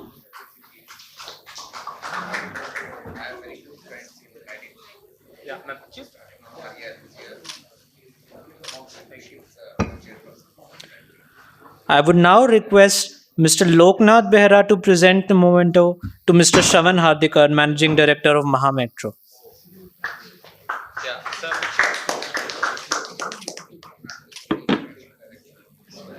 Finally, we thank all the panelists for their active participation and robust engagement, and all the audience members for their patient hearing. Thank you for joining us. This concludes our technical session. It is at the start. It is at the start. But in between, sir, like it depends. If the number of stations are, like suppose, if it takes, Hans, you want to take that? So you will raise a pantograph for a stretch and only keep on charging it, something like that? No, so we'll show the video. We don't wait to charge the bus. We wait only as long as the bus needs to be, that's it. Passenger flow needs to be open doors, to have open doors. If it is 10 seconds, you use for 10 seconds. If it is 20 seconds, you use it for 20 seconds. So every stop you can have. Worst case, but in the reality, we have for 20 kilometers first 3 or 4 stations to run. So I saw that in Stockholm, in Gothenburg, they have, I think Volvo has done this. It's a opportunity charging, sir. Opportunity charging by Volvo. Opportunity charging, and the difference between the flash and the opportunity charging is that opportunity charging, which you see into the right bus, the lever itself to come from a top to down, it will take 7 seconds, and again go back 7 seconds. So you already lost 14 seconds. In our case, the connection happens in 1 second. So we'll show that into the video as well, that how exactly the connections happens. So that is the beauty of this. So by the time people are boarding and deboarding, your vehicle is already flash charged for that much. So recharge, let's say as a recharge. Okay. So when we say about 20 years of a product life, it is most important that the structural part of the power. And this is evolved over the years, our cobalt system. Okay. Completely aluminum. We are having 80% of a recyclability after 20 years of time. And it is not that we have done once. Almost 20,000 products are already running into the field. That's the kind of experience which we are having. And some of the products are already going for a 20 plus years, that is a 25 years. So that is the beauty of a cobalt, and it is a patented technology which doesn't require any welding. What does that mean? Any welding doesn't require. It means we are having a perfect fit, and because it is having a perfect fit, we get that kind of a metro look. So that is the beauty of the cobalt, what we are having as a technology. Just to give the example, like if we take a first section of this or the half of this, it will still carry 3 tons of a load, and it can still meet a crash analysis, sir. So that is how it has been totally designed. And of course, like we'll also show you the video of like how it will be useful from the Indian context point of view. This is just a picture. Overall length of the product is like the 25 meter or a 24.5 meter. Normal width 2.55 or a 2.6 meter what we have in India, 2.5 meter. And the height is around 3.5. So 220, it can still go further, but we have to check the axle loads. Technically possible. Flexible, it can go onto any of the routes. If you wanted to fly onto the dedicated route, that is what we always prefer, to have the same kind of a metro experience. But of course, with respect to the gradability, with respect to the flexibility, this is a kind of a high capacity transit system which we are talking about. And it is like, as we said that earlier it was more onto the trolley buses. Now it has been much more efficient onto the implementation point of view, the TOSA charging system.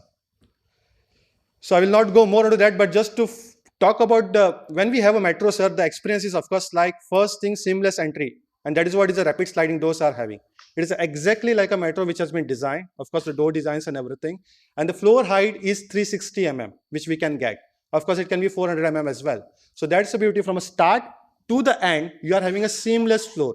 This is something which we actually done first time in the 2003. And we are having a number of the buses already running with this particular concept. How many rolling stock you have produced so far? Hans, can you please? In the moment, 200 buses a year. How many so far produced?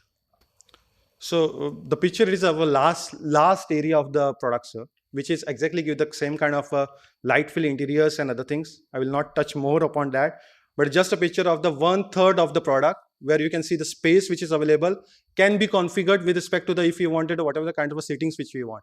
So we can always compromise, of course, or calculate how many seatings or the standings what we need.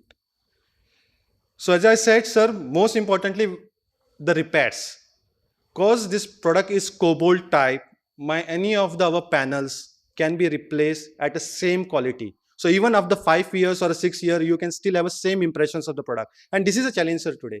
I am coming also from the bus industry from almost 18 years, working for the different big brands.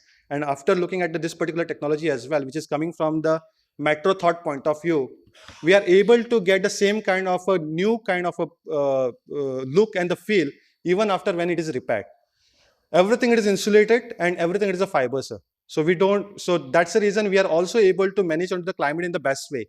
When you are having a 25-meter rolling stock, having a same comfort for the passengers, we are having one of the innovative duct designs, which can still give the same kind of a comfort for all the passengers. And of course, when it comes to here I am talking about 15 years, this is for when it goes into the urban cities, but if it's a dedicated line, then of course it is a 20 plus years, what we are talking about, with respect to the product life. So just to tell you, this is a 18-meter with a flash charging, and it is not a pantograph, sir. So normally the arm will be coming on the top. That's the catenary, which we are doing from the edges, which is like almost like 70, 80 years of a time. Why do you call it a tram? Sir, basically, when you see the philosophy of the design, which is there, with respect to the catenary, it is a philosophy coming again from the rails and the tram side. That has been adapted for the flexibility much more and the smaller right of way, because this takes also smaller right of way. So we are not coming out of the metro or a tram experience. That's the reason we are saying it's a light tram, and light is coming from our cobalt technology. So that's a thought process. And second is a life as well. So we are not talking this as a bus as such, because bus 10 years we are talking about 20 plus years. So it is a much more product design, thought, and built onto the tram and the rail concept, not onto the bus concept. This is opportunity charging. Of course, at the end of the stop, if you are having a 15 minutes, then you can use this. But if you need to have the highest turnaround time, if you need to have the highest capacity of the passengers, not really stopping for the moment, then this is the product. I'll just show the video, sir.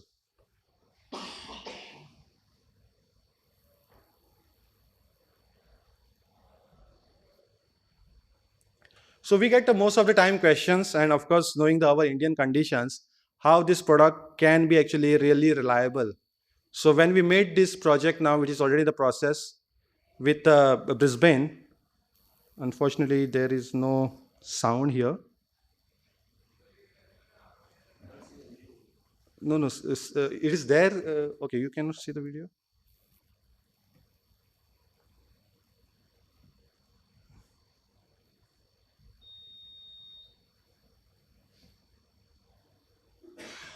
Video is having a sound, but I think it's not connected or something. I'm not sure about that. Sorry for. Yeah.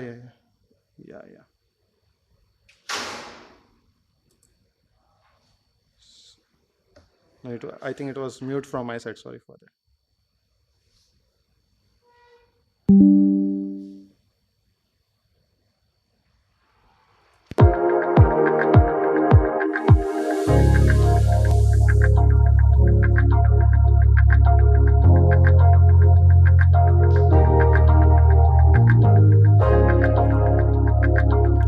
This was been tested almost for the 2 years for the 800 different tests, and finally it was taken on to the mining.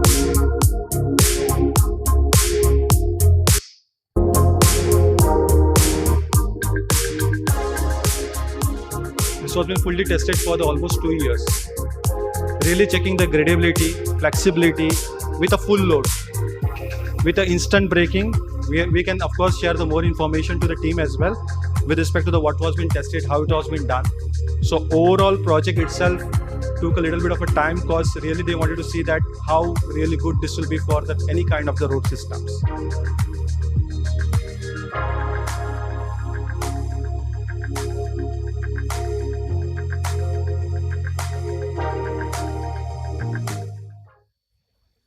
And then I'll come to just to talk about how exactly, sir, it works.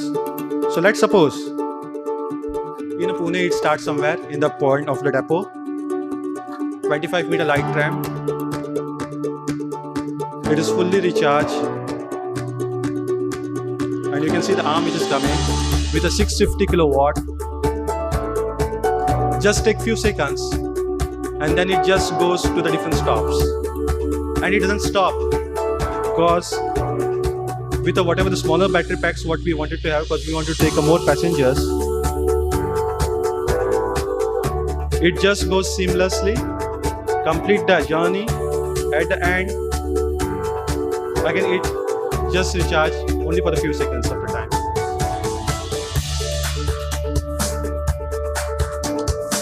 So that's about the charging system, but I will show you the actual now.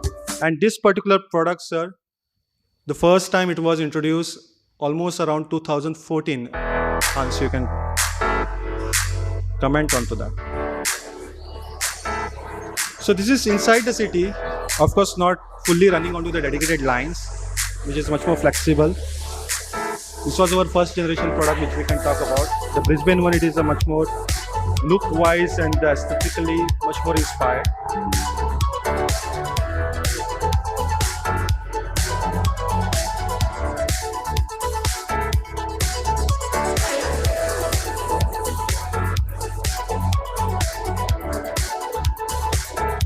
We can package the doors accordingly if it is required a 4, 5, whatever the kind of numbers.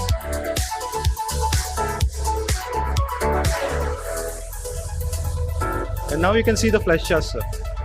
This is of course the slow motion video, but ideally it takes just a second. And by the time passengers are boarding and deboarding, your product is ready to go for the next mile.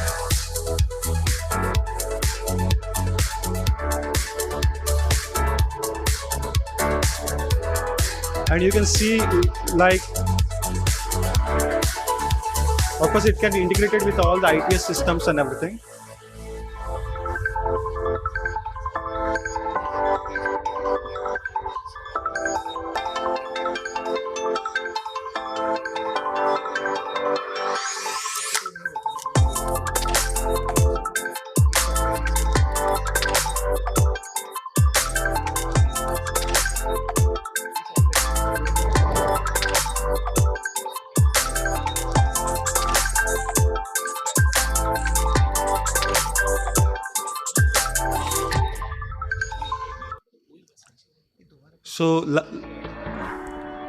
So that's a look and a feel of the overall product.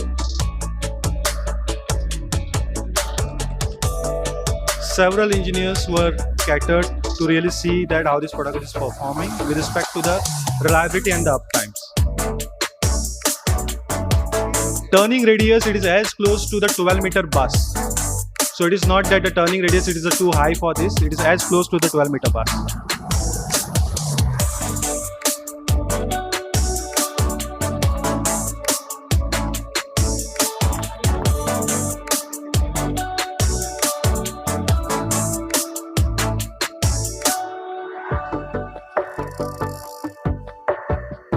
And then what happens if you wanted to brake suddenly? Stop with the best stopping distance. Of course, we have to take care of our passengers, but when it comes to the gradability, the stopping distance, the braking, everything has been taken care. And finally, just my last video, and then of course we can continue on to the discussions. We talk more onto the, of course, onto the inclusive mobility. Brisbane actually done lot of a testing, getting real people who normally commute to see that how they can access without any help. And there is a requirement in the Brisbane specifically for the all-inclusive mobility, that what needs to be done. So several passengers who came, their feedbacks were taken. So it was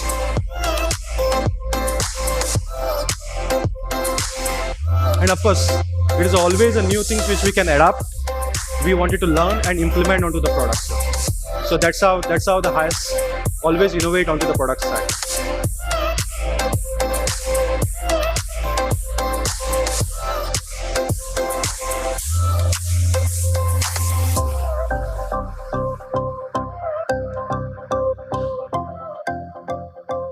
That's it, sir. So it's a quick one about HAS, talking about that. And as a HAS, we believe onto the innovation, and we always says emotions and emotion. Thank you so much, sir. You also operate? Sorry, sir? You also operate?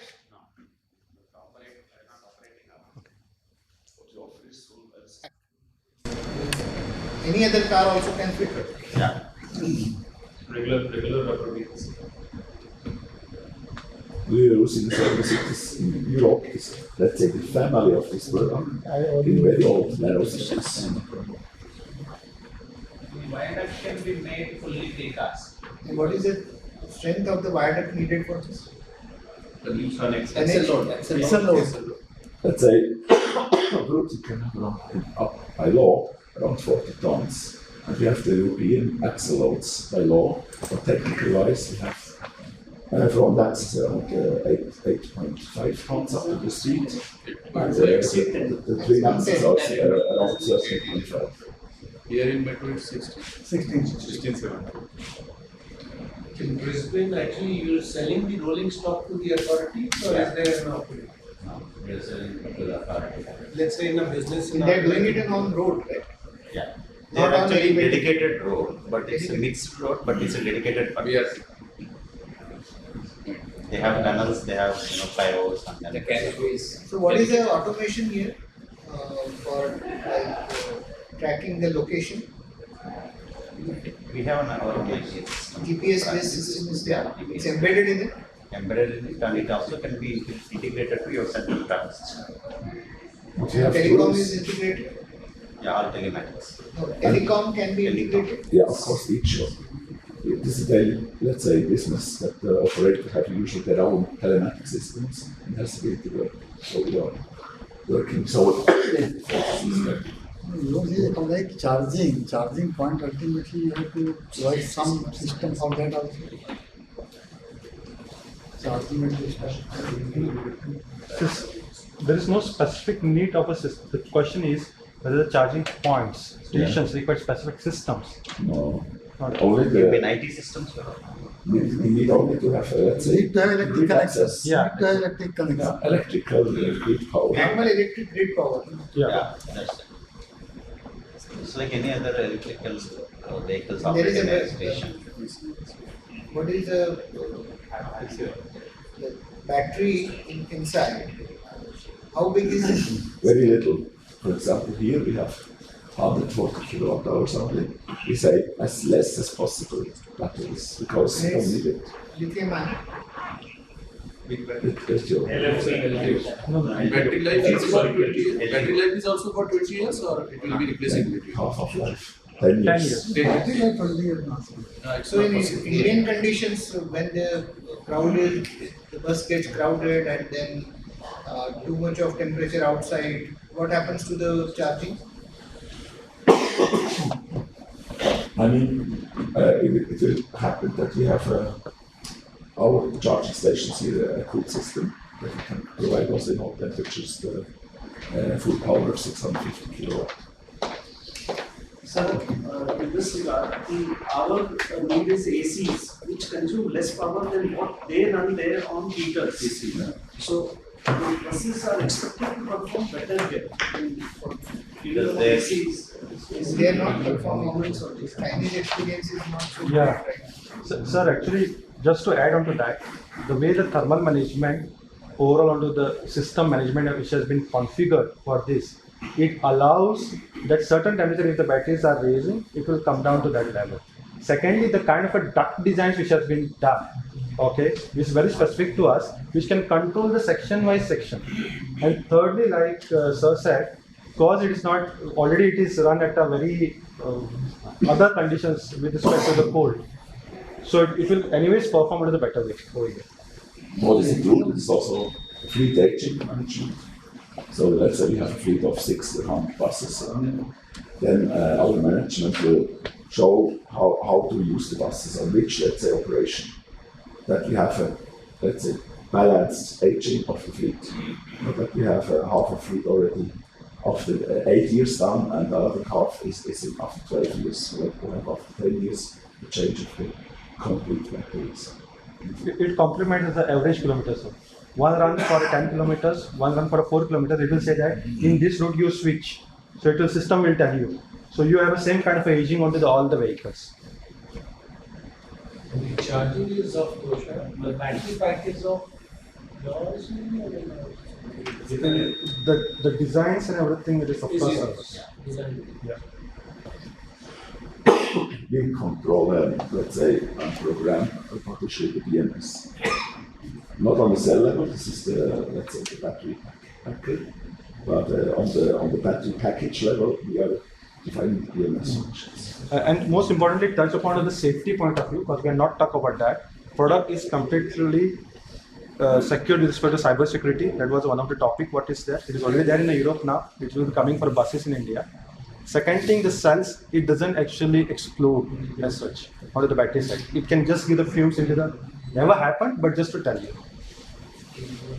Okay. Okay, sir. Welcome.